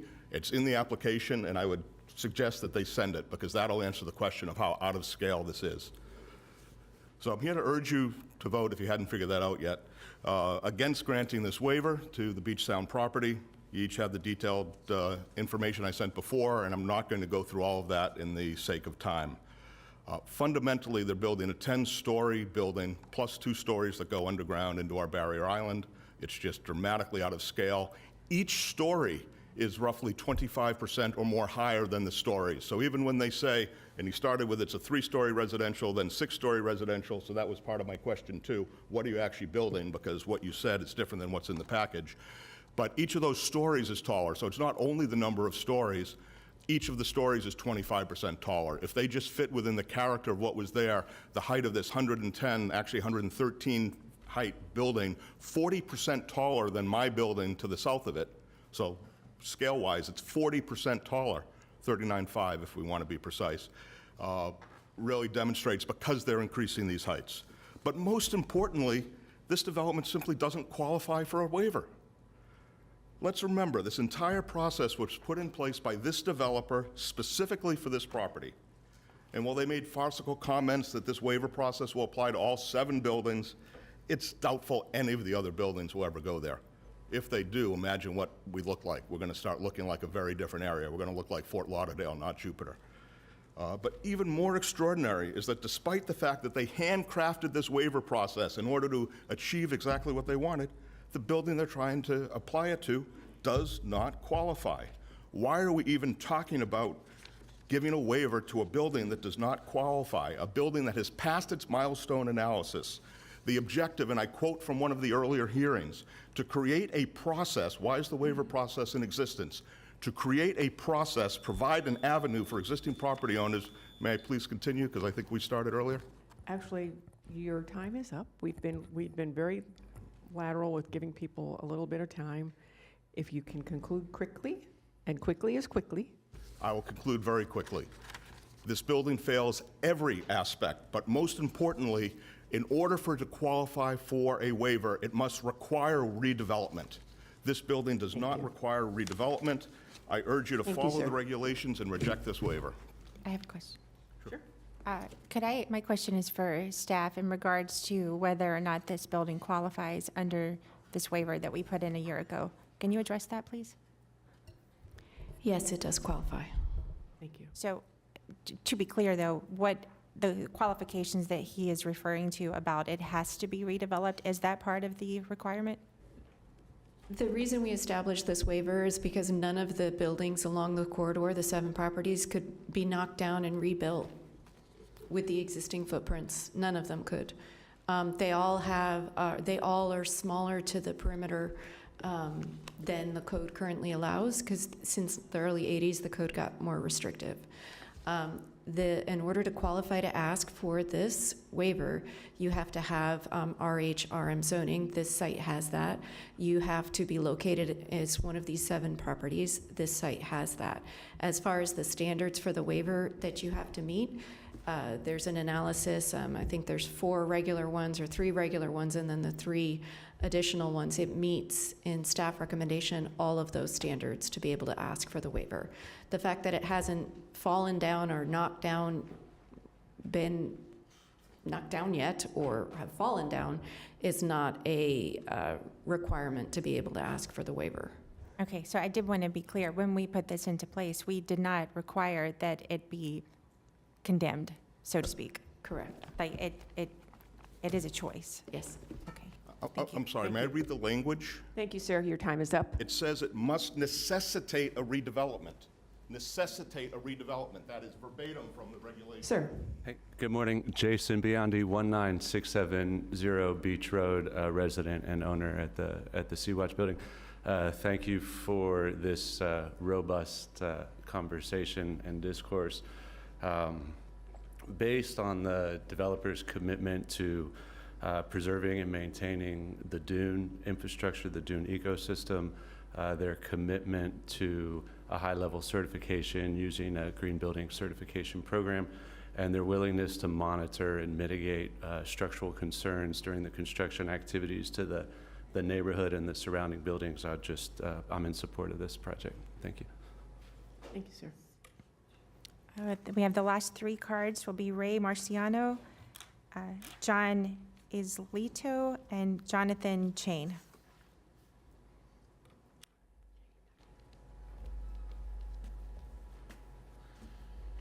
Good morning. lot's been said here. My name is Ray Marciano. I am a resident of Beach Sound, 19900 Beach Road, apartment 201. My family has owned that property since 1988. I'm a 20-year veteran in the U.S. Navy and proud to be here, and thank you for your time. Earlier this week, I sent each one of you a detailed letter. I think to Mr. Kasak's point he was trying to make at the end, and I disagree with what your staff has shared. According to your waiver, this building does not even qualify. It says in what is required is the change conditions or circumstances that necessitate a redevelopment in order to address government regulations that have been changed since the initial construction. Those are the words. There is nothing that says it must be rebuilt.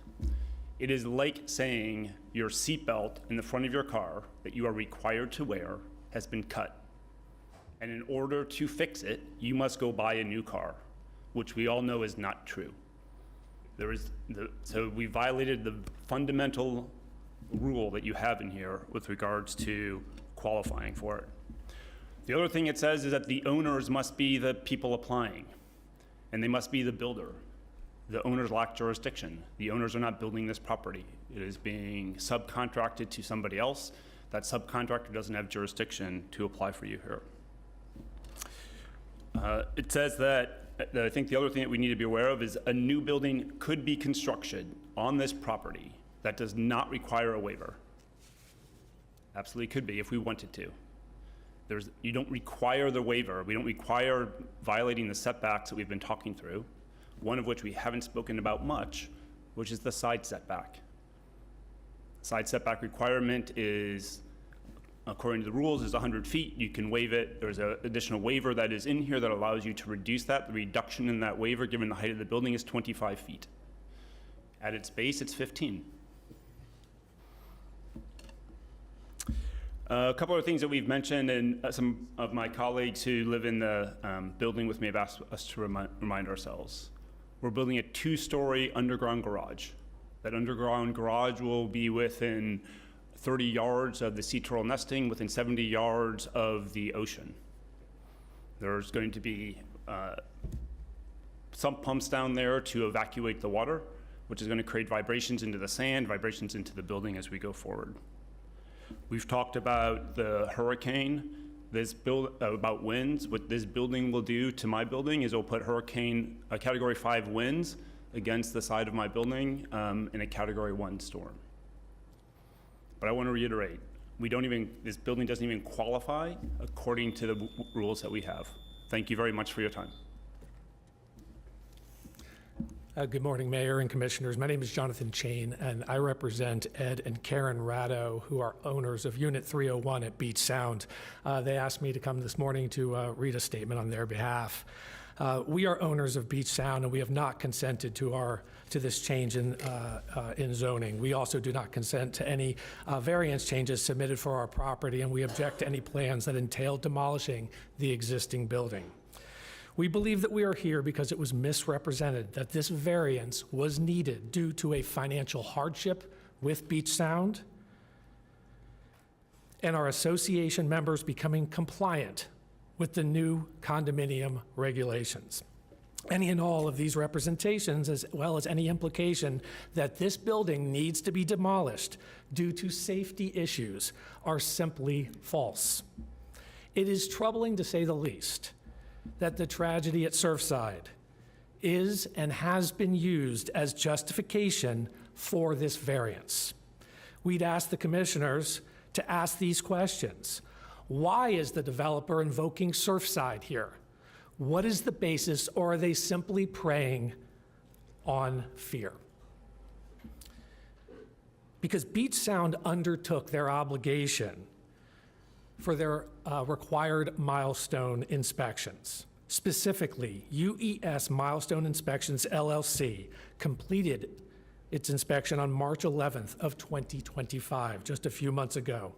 And the summary of the findings was, and I quote, "Based on the Phase 1 inspection, no indications of substantial structural condition were seen that would negatively impact would negatively affect the building's general structural condition and integrity. Unsafe or dangerous conditions were not observed.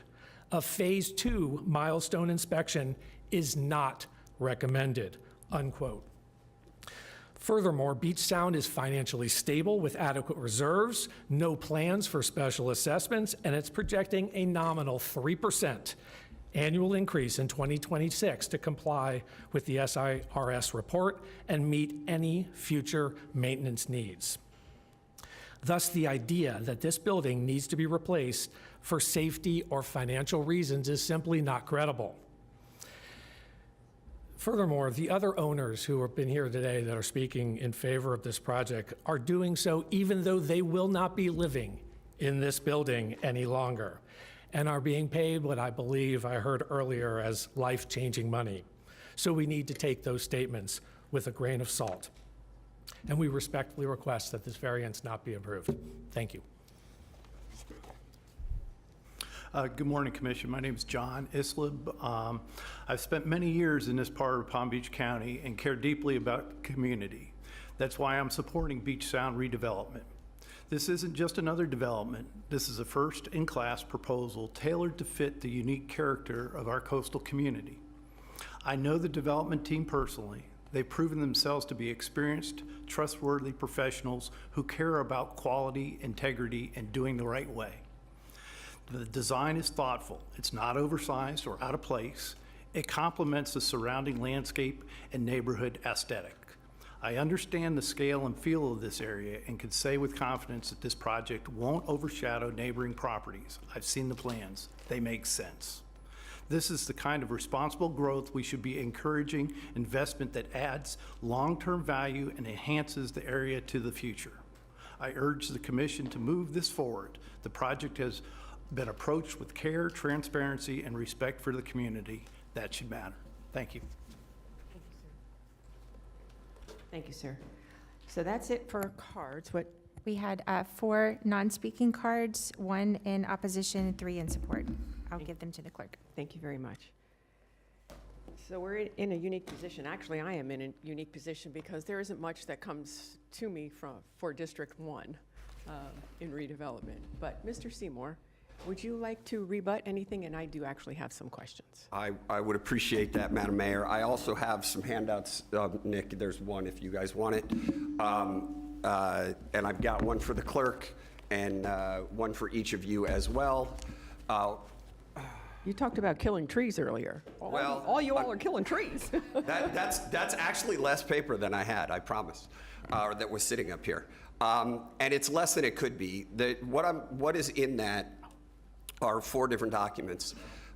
2 are representations from Mr. and Mrs. Rado's depositions that were taken in his challenge to the termination of the Beach Sound condo, which I will point out indicate that his attorney's fees are being paid by Mr. O'Sullivan. He's being reimbursed. He has also been offered what he referred to as a $2.6 million insurance policy if his unit doesn't sell by Mr. O'Sullivan as well. That was not in Mr. Chain's points. The point of that is the other document and some of what you heard about what is right, and you heard about wind. The other document is a wind report by an engineer that we retained who also reviewed the AI-generated wind report that was used to show all the alleged concerns that have been raised today. What that shows is that, in fact, while there is a slight increase in wind, as a result of this, there is no adverse impact associated with the wind. As to the factual statements, allegedly factual statements that Mr. Chain just read into the record, I know nothing's going to happen with this. I object to those. I ask that they not be considered and that be stricken because I can't ask Mr. Rado the questions about where that information comes from, what it is. There's no ability to cross-examine, which violates my client's due process rights. So all of that should not be considered in any way, shape, or form. So I'm going to end with the shade thing that came up and some of the things so Josh can go through that. But the point is, a lot of what you heard today and the concerns are based on false information that has been produced primarily by Mr. O'Sullivan. He clearly has an agenda. He's offered that $2.6 million. He's paying Mr. Rado back his attorney's fees. And so what's happened is you hear a lot of things that aren't based in fact. Parking, as you heard, is over requirements. You heard people talk about how it's a denser development, that it's going to cause impacts to hurricane evacuations, that it's going to cause impacts to dunes. There's no additional density. We do not go further east than the existing eastern point, which is a requirement of the code. You heard about loss of privacy, but if the building, where does that privacy lay? Is it just one person's or another person's? The building could be higher. You hear about these things, a speculation about somebody's loss of $1 million. We don't have any facts or any basis for any of that. It's an attempt to scare people. And that's unfortunately what's gone on. And then when you talk about the setbacks, you have a completely incongruous statement from Mr. Bain and Mr. Blackman. It's inconsistent because it's not set back as far as everything else is set back. You know why? Because you can't. Because the code requires your maximum setback is 25 feet. And as Mr. Blackman said, we're requesting a waiver to a 20-foot setback. Anybody who redeveloped their property would be required to be much closer than any of those existing buildings. So the argument on compatibility is we don't meet the code, so they shouldn't be allowed to come in at all because they can't meet the code. And that was the point. The regulations have changed. And so you get into this cycle that doesn't really hold any real value. So I do want Josh to talk a little bit about some of the shade questions and the impacts. I think it's worth pointing out, by the way, that from a height perspective, the proposed building is still shorter than the Claridge. So from the height question, it is shorter than the Claridge. It is higher than the building to the south. It is shorter than the building to the north still, a little bit shorter. So I'm going to let Josh talk a little bit, and then we're happy to answer some questions. And Okay, I'm trying to 'cause I rush do- through this, Madam Mayor, because I know you want to get us out of here. Commissioner Powell, your light is on. Do you want to wait or do you want to ask now? Thank you. For the record, Josh Lawn. So real quickly in regards to shadows and shade, we did have to provide a shadow study, but that shadow study actually reflects different times of the year. The December 21st is the worst case scenario. Shadows are cast up and down this particular part of the county from other high rises and other pools. So that does occur. However, when you get into the spring, summer, fall, there are no issues with that. So it is a limited time that does occur up and down this area. Thank you. Lisa, quick question for you. So I just want to show, can you go to the one before that? So I just want to make the point. This, from a compatibility perspective particularly, these are other condominiums this slide shows that are on Beach Road that show shadowing does occur. Yes, it occurs. And yes, it does at the winter solstice, at the coldest time of the year, by the way. So yes, there's some shadowing. We're not denying that. But if you can never shadow someone else's building, then why have the waiver? Why allow for the height? Why do anything? Things do change. And by the way, I understand it. And in fact, one of their own images showed some of their own trees shade their pool at the time at the Claridge. So yes, that's there, but that is not an abnormal circumstance, particularly when you're dealing with condominiums and what happened. It's also worth noting, by the way, that when the Claridge was built, not only was there no objection from Beach Sound about it being so much higher, they also got a variance to put their pool closer to the Beach Sound property. So all of this retroactive, oh, what about me, forgets all of that as well. And it's worth remembering. So yes, there's going to be some shade. But again, we've done what we can to limit that, and we meet the standards, and it's consistent with what happens up and down Beach Road. Now we'll be happy to answer questions. Thank you. Commissioner Powell.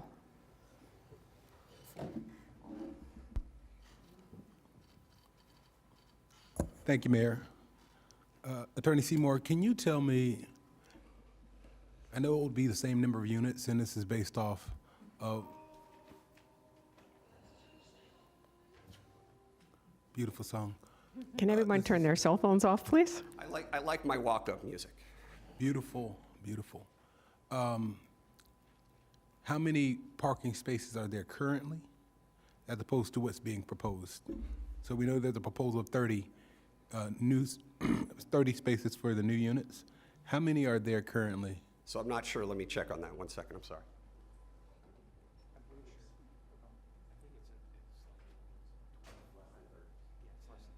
So it's somewhere, it's less than 30, it's around 25 and maybe 26, 24, 27, but it's less than the 30 fewer than 30 that are being provided. Okay, so that's interesting. So based on the number of units, it's not changing. I've got another question. The next question is, Attorney Chain got up and he's representing individuals, Edward Rado and Karen Rado, who currently live at Beach Sound. I've pulled up the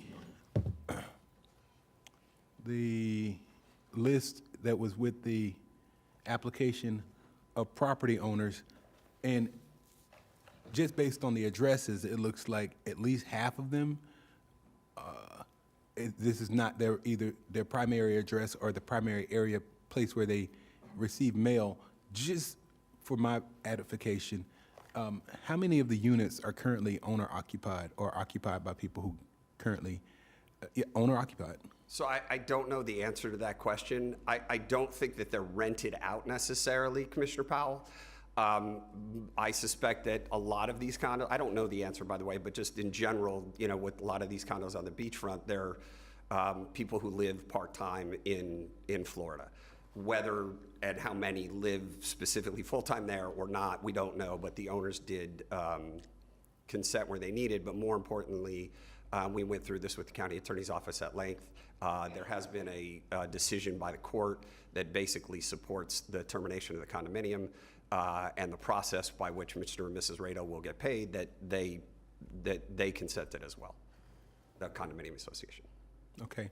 My final question, although I have a lot listed, is one of the persons who got up to speak against this proposal indicated that this building is relatively a new building.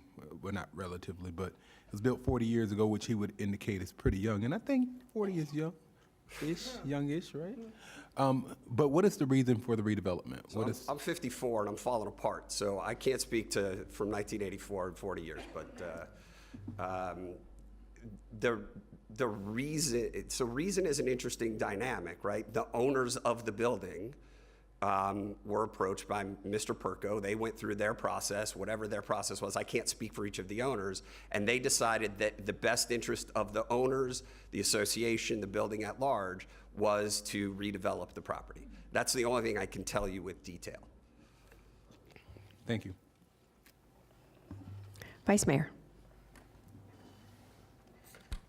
Thank you, Madam Mayor. Mr. Seymour, I want to clarify a few things that were mentioned during when people were speaking, a few questions. Somebody had referenced that the applicant's building will be 6 times larger than the current structure, than Claridge. Is that true? No, it will be shorter than the Claridge. Well, square footage wise. Well, so I don't Don't have know the square I don't know footage off of the top Claridge. of my head. I don't know if Josh knew.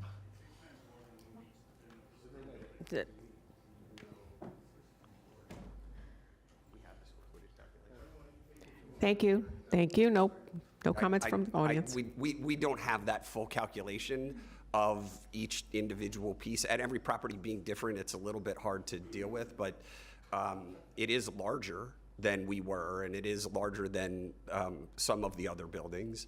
So it's not as tall as Claridge, but we don't know square footage. I don't off the top of my head. My next question, the reference to each unit, because you're still only proposing 12 units. Correct. That there will be a lot of bedrooms. So what is the max amount of bedrooms in these units? I don't have the floor plan with me. That was something that had not previously come up. I don't believe they're 9,000 square foot units, though. For the record. Please, no comments from the audience. For the record, Josh Lawn, in a condominium like this, these units will be custom tailored to the pre-sale people. So some of these people may have areas for their art collections and things like that. So the number of bedrooms is going to be determined when we get into the construction documents. Gotcha. Thank you for that. I think parking was addressed. The wind speed was already addressed. My next question is for the county attorney. The opinion on the there was something brought up about, necessitate or the requirement of a rebuild. Where does that actually lie? Do they have to be required to do that? No, so staff has opined that that condition has been satisfied. The condition does not require this building to be in a state of disrepair or anything like that in order to be rebuilt. Thank you. And those are my questions, so thank you, Mayor. Thank you. Commissioner Sachs. I want to thank all the folks who came out today, pro or con. I think our property rights are very important, and our property values are something very important, and I appreciate you coming up here to talk to us about it. Mr. Seymour, what is a fair market value of the units that, if you're allowed to develop, will sell at? The new units? Sir, yes. Oh, goodness.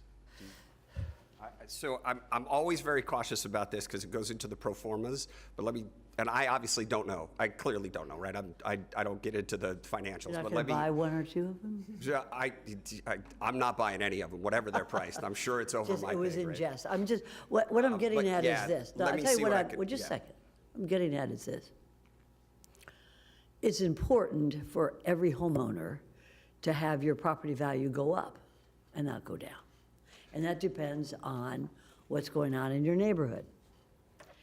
My interest is, if you are allowed to develop or redevelop this building, will that increase or decrease the value of the neighbors in the neighborhood? So I think the answer to that was given by one of the gentlemen who spoke against it, ironically, that when he said they are receiving more than their market value, every one of those sales becomes a comparable sale as to the square footage price.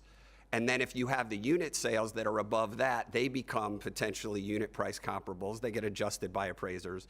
So ultimately, that indicates that the values are going up, not down, based on this process. If you're allowed to redevelop this Yes, ma'am. building. And the issues that have been brought up with regard to wind corridor, shade, and things like that, I think you have sufficiently answered those. Not necessarily to the benefit of the neighbors, but however is pursuant to what our ordinances are and the law. But with regard to environmental issues, and this is really for staff, have we examined carefully any environmental issues that will occur as a result of this redevelopment? Yes, we've had our Environmental Resources Management Department. There's actually 2 staff here that have very closely looked at any environmental implications. There are sea turtle lighting ordinances and such that will be addressed separately at the time of building permit. I don't need to speak to anybody. I appreciate there's somebody coming up, so enjoy yourself. Sit down. I don't need, Miss Amara is doing a great job. They're here, and it has been fully vetted and reviewed, and it will So have the sea turtles are good. Turtles are happy. Happy, that's what I want to be. And this underground, and Miss Amar, this underground garage is amazing to me that we could build something like that so close to the ocean. That engineering has been completely vetted, and it's safe. The details of the civil drawings and the building permit have yet to come forward, but we have had conversations with the building division, and there's, I believe, also representatives here from them as well. And they're confident that the construction will meet all building code requirements and environmental requirements. Very good. And any issues with regard to wind, flooding, things of that nature, the county has reviewed and we have approved? There's no floodplain issues that we're aware of, and the construction with the underground parking, as I stated, the building department will ensure that it meets all required regulations. Ensure. Okay, I like that word, ensure. Thank you so much. Thank you, Madam Mayor. Thank you. You're Mr. welcome. Lisa. Sorry, not feeling spiffy. Can you hear me? The buildings along this corridor, there's 7. Would they be able, the same footprint be able to be built today on those properties? Not without a waiver. Thank you. My fellow commissioners asked very good questions and actually asked the questions I was going to ask. So I don't have any problem with asking one of my commissioners to support this and make the motion. As mayor, I'm not allowed to do that. So do I have a motion and a second? I move it. I have a motion from the vice mayor and I have a second from Commissioner Weiss. Commissioner Powell, your light is on. Do you have any more comments? I do, Madam Mayor. Thank you for that. I did just want to say, I want to thank everyone who came and spoke about this project. It's extremely important that we discuss these matters, especially in great detail. One of the challenges that I do have is that in terms of the size and square footage of the building, it looks like on the site plan, I may be wrong if I'm looking at this incorrectly, it's 63,403 square feet. One of the challenges when Josh Long got up and spoke, he indicated that the units would be built out, the bedrooms would be built based out. Let me slow down.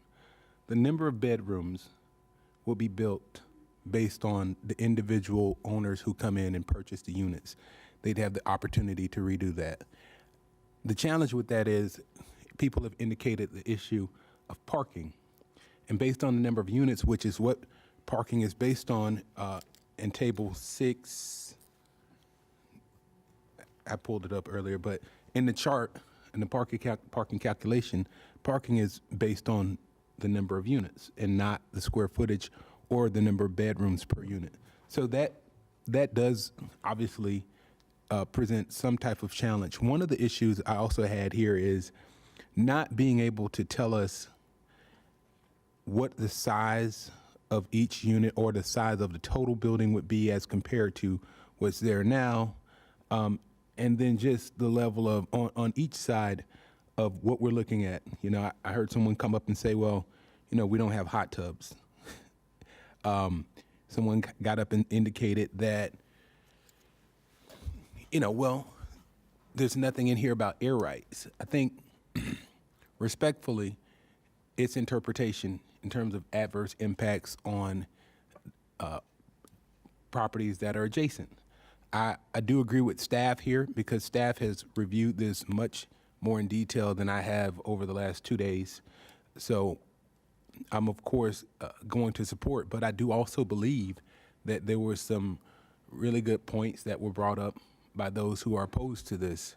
And those are things that, as the development team continues to work on this, I'm hopeful that maybe they can work together on some of these issues and challenges, not to throw away what you have, but to maybe work together so that the individuals who live in this area are able to live in harmony.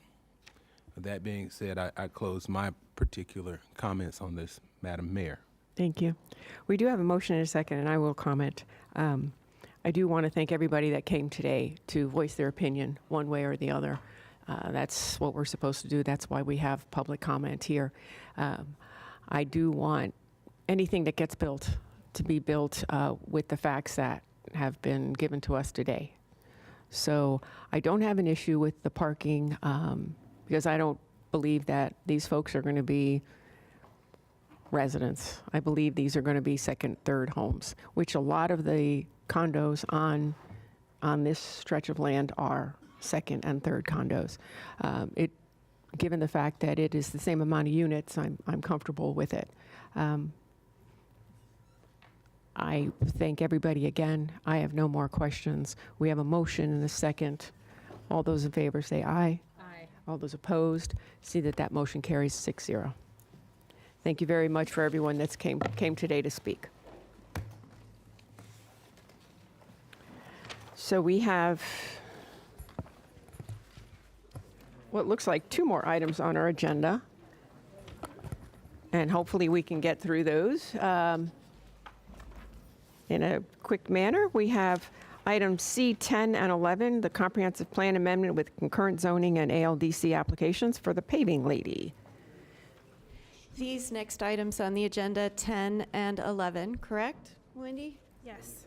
These items are combo items where 10 is a site-specific future land use amendment to the comprehensive plan, and 11 is the associated zoning application. If the board would like to do disclosures before we do both items, that works.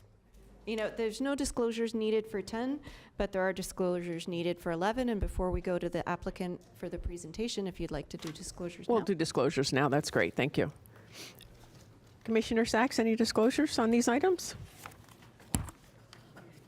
And we're dealing with, I'm sorry, item number 11. Paving lady. No disclosures. Thank you. Commissioner Woodward. No disclosures. Vice Mayor Baxter. No disclosures. Commissioner Weiss. No disclosures. Commissioner Powell. No disclosures. And I have no disclosures also. Would anybody like a staff presentation? I don't see a need for a presentation. I think we all have the information that we need. So is there anything staff wants to add? No, unless Mr. McKinley is dying to do a presentation for us. I think we're. I think you know me better than that. But I am reminded of Matthew 20, verse 16. The first shall be last, and the last shall be first. But with that, I will forego a presentation and rely on the staff report and the fact that we have no opposition towards it. Thank you. So, Thank you. Commissioner Weiss. Thank you, Mayor.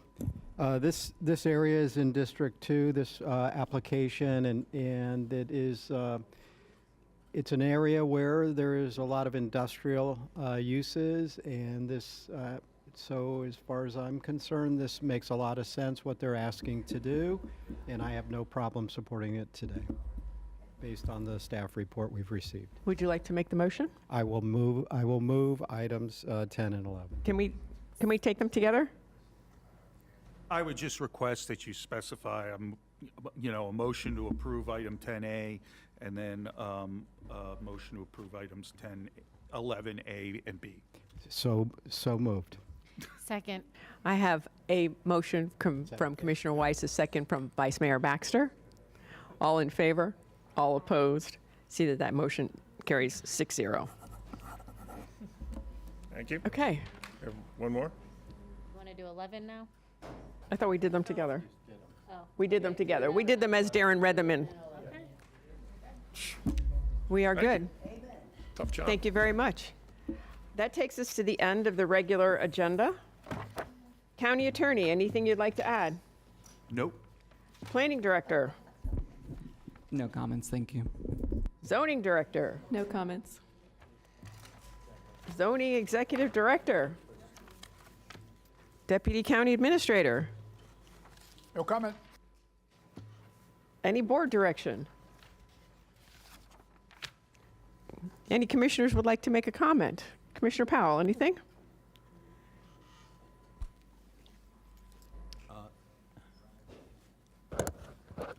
I do want to recognize that we have a Riviera Beach Mayor, Reverend Griffin Davis, who passed away not too long ago. There will be a funeral for him. The wake is tomorrow in Riviera Beach at the Hilltop Missionary Baptist Church. Can you hear me? Testing, better. Reverend Griffin Davis, the funeral will be on Sunday. The wake is on tomorrow. The funeral will be at the Palm Beach County Convention Center. The wake will be at Hilltop Missionary Baptist Church. He is was a major figure in the community, former Riviera Beach council person, and longtime pastor of Hilltop Missionary Baptist Church. So I did want to make sure that people knew that and were aware. And I think that's all that I have, Madam Mayor. Everyone have a great weekend. Thank you. Commissioner Weiss. These are not loud. Thank you, Mayor. Couple things I wanted to talk about this morning or this afternoon. One is I had a meeting with the town of Atlantis, JFK, Palm Beach State College, and learned that they have put an MOU together, a memorandum of understanding with these groups, plus all the mid-county cities, and they're working together on putting a plan together on how they might improve economics of central Palm Beach County, more directly looking at job creation strategies and things like that. And so just wanted to acknowledge what they're doing and how, that they're working together. I think it dovetails in very well with the Transportation Master Plan that is now underway. So just wanted to recognize the good work that's going on. My understanding is Commissioner Flores was involved in this when he was mayor of Green Acres and continues to attend their meetings. So that was really good to hear that they're all working together, and including the county as well. Second thing I want to talk about is a little disheartening to me. There was an article yesterday in the Palm Beach Post, and it was about a Palm Beach County resident, U.S. citizen, who was detained by Border Patrol. There was a video, apparently he recorded a video of the altercation or the incident, and to see an American citizen treated this way, I understand the need for protecting our borders. I understand the need for ensuring that people are in this country legally. But when you're dealing with a U.S. citizen, to have somebody in law enforcement, and I am a big supporter of law enforcement, but somebody, it doesn't identify who it was, tell him he has no rights, referred to him with an ethnic slur. They detained him for apparently over 6 hours, and there are no reports. So I'm going to ask that staff, I guess, I don't know if somebody can pull these reports. I'd love to know what actually transpired to this young man. He was 18 years old. He was on his way to work. He's a landscaper. And just the callousness he was treated with. I'm not an attorney, but I know we have a Fourth Amendment right to search and seizure. And I was just very disappointed, and I want to make sure that we never hear of such an incident like this again with our own residents and U.S. citizens. It was very troubling, and I know as Americans we can do better. It's not our values, and I just ask that those that run these operations and agencies, please, we can do better.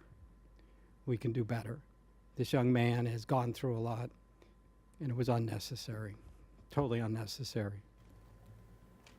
Thank you. Commissioner Woodward.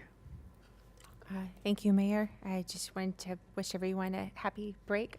And we had a number of retirements this past month, or people leaving us. And I'd like to just thank everyone who's been a part of Team PBC, and wherever you go. Keep us in mind. Thank you. Thank you. Commissioner Sachs. Thank you, Madam Mayor. In response to what Commissioner Weiss has stated, and it's the first time I heard it, I didn't get to read the entire Palm Beach Post yesterday, or Sunset Note, whichever it was in. Was it in the Post, Commissioner? It was in the Post. Okay. So this is what we need to do.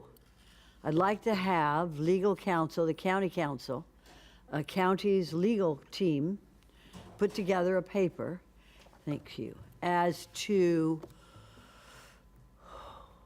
and I've requested this before, now I'm requesting it publicly and with my colleagues on the side, and especially with what Commissioner Weiss has informed us, as to the rights of, the legal rights of persons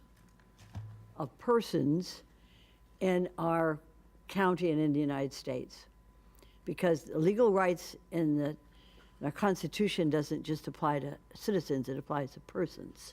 Secondly, in that report to our county attorney's office, if you could please include what is the legal ramification for someone entering the United States illegally or overstaying their visa while in the United States, whether that is a crime or whether it is a violation of administrative law.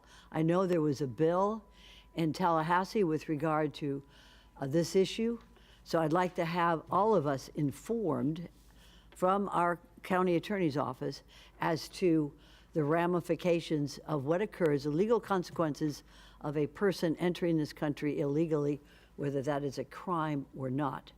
And I think that this should be distributed on our website as well as to every commissioner here. I think what occurred and what is occurring in this county is incorrect and it's wrong. But I'd like to know from legal counsel exactly what the legal ramifications are that has been occurring. And then I'd like to have a report from Animal Care and Control. I've been so impressed with how they are doing under Jan Steele. She's doing a great job. But I'd like to know from them how many nuisance calls they get. This is costing us money. And there's a lot of nuisance calls. For example, one neighbor doesn't like another neighbor, and so they call code enforcement.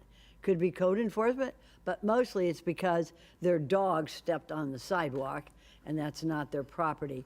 So what happens is that we go out and respond, which we should, but it costs us money in the county.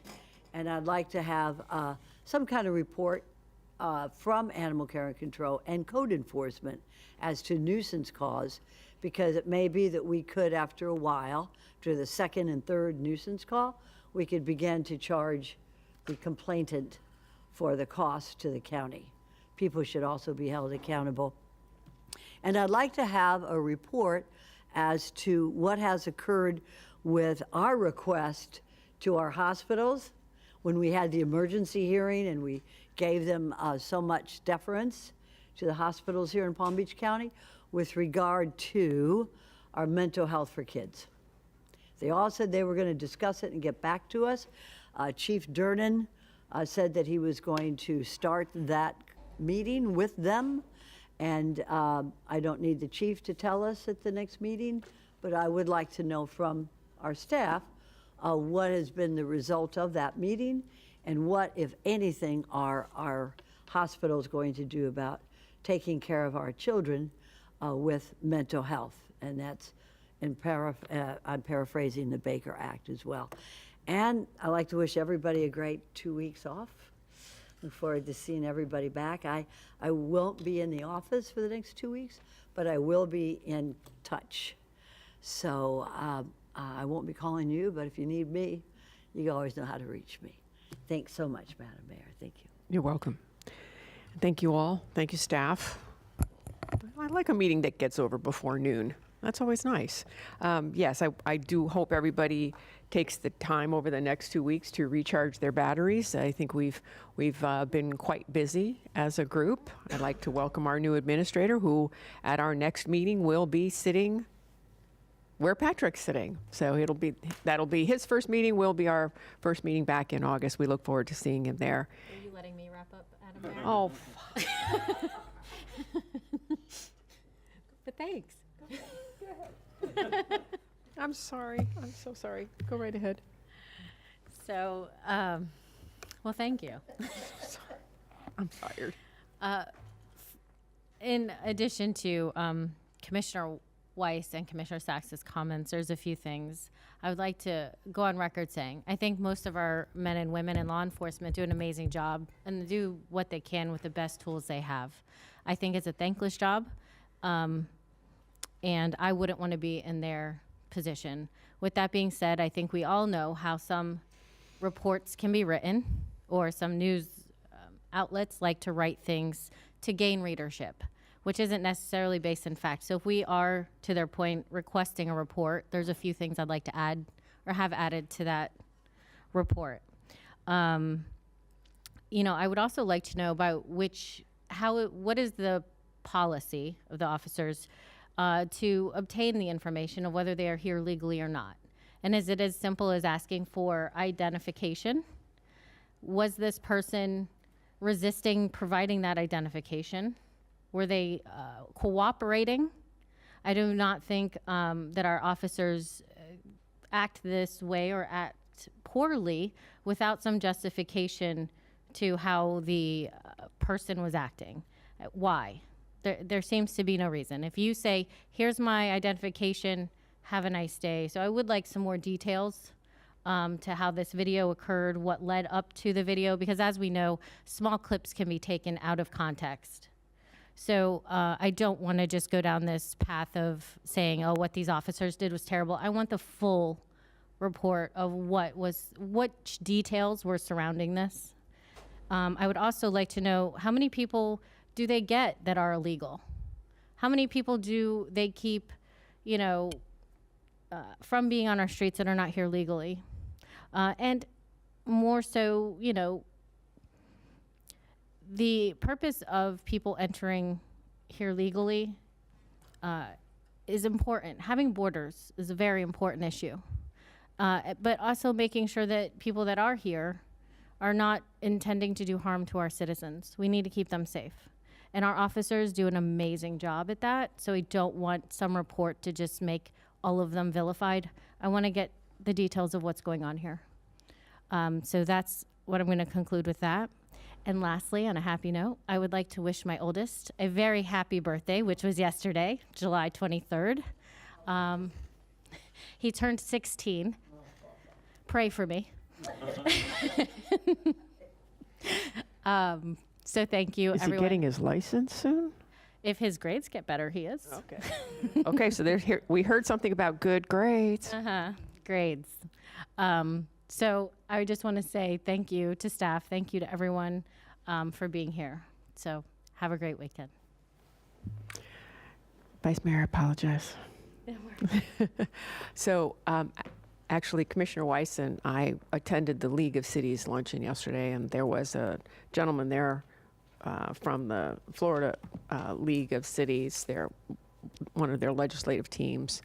And the takeaway was it will be a concerted effort between the county and the municipalities going forward to make sure that property taxes are treated the way they're supposed to be treated, and that folks understand that property taxes pay for all of the services that we get, including police and fire and emergency rescue. And so as a unified voice, I think that will be a very popular topic coming up. So just wanted to throw that out there and say thank you to the municipalities for having that conversation yesterday, and the fact that Commissioner Weiss and I were there to say the county was all in also with them, because we are stronger together than we are divided. With that note, everyone have a wonderful break, and we'll see you in August.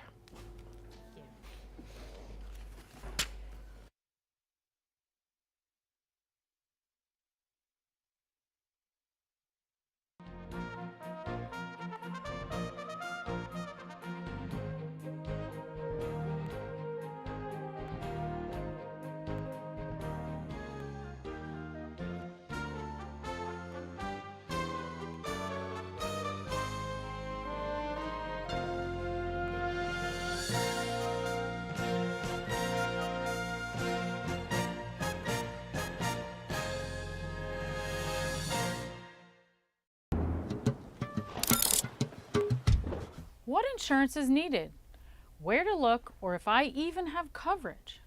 I'm getting stressed out. I'm gonna need a snack. There's no need to stress. Understanding your hurricane insurance coverage is important.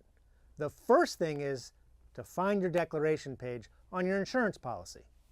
We hold these truths to be self-evident that all— Wrong declaration. It's all on the first page of your insurance policy. It contains all of your essential policy information, like coverage limits, deductibles, and more. I found it! All hurricanes are created equal, And it seems they cause flooding.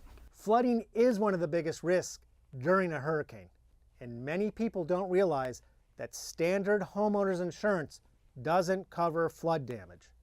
You'll need a separate flood insurance policy for that. Here are some tips to make sure you're covered.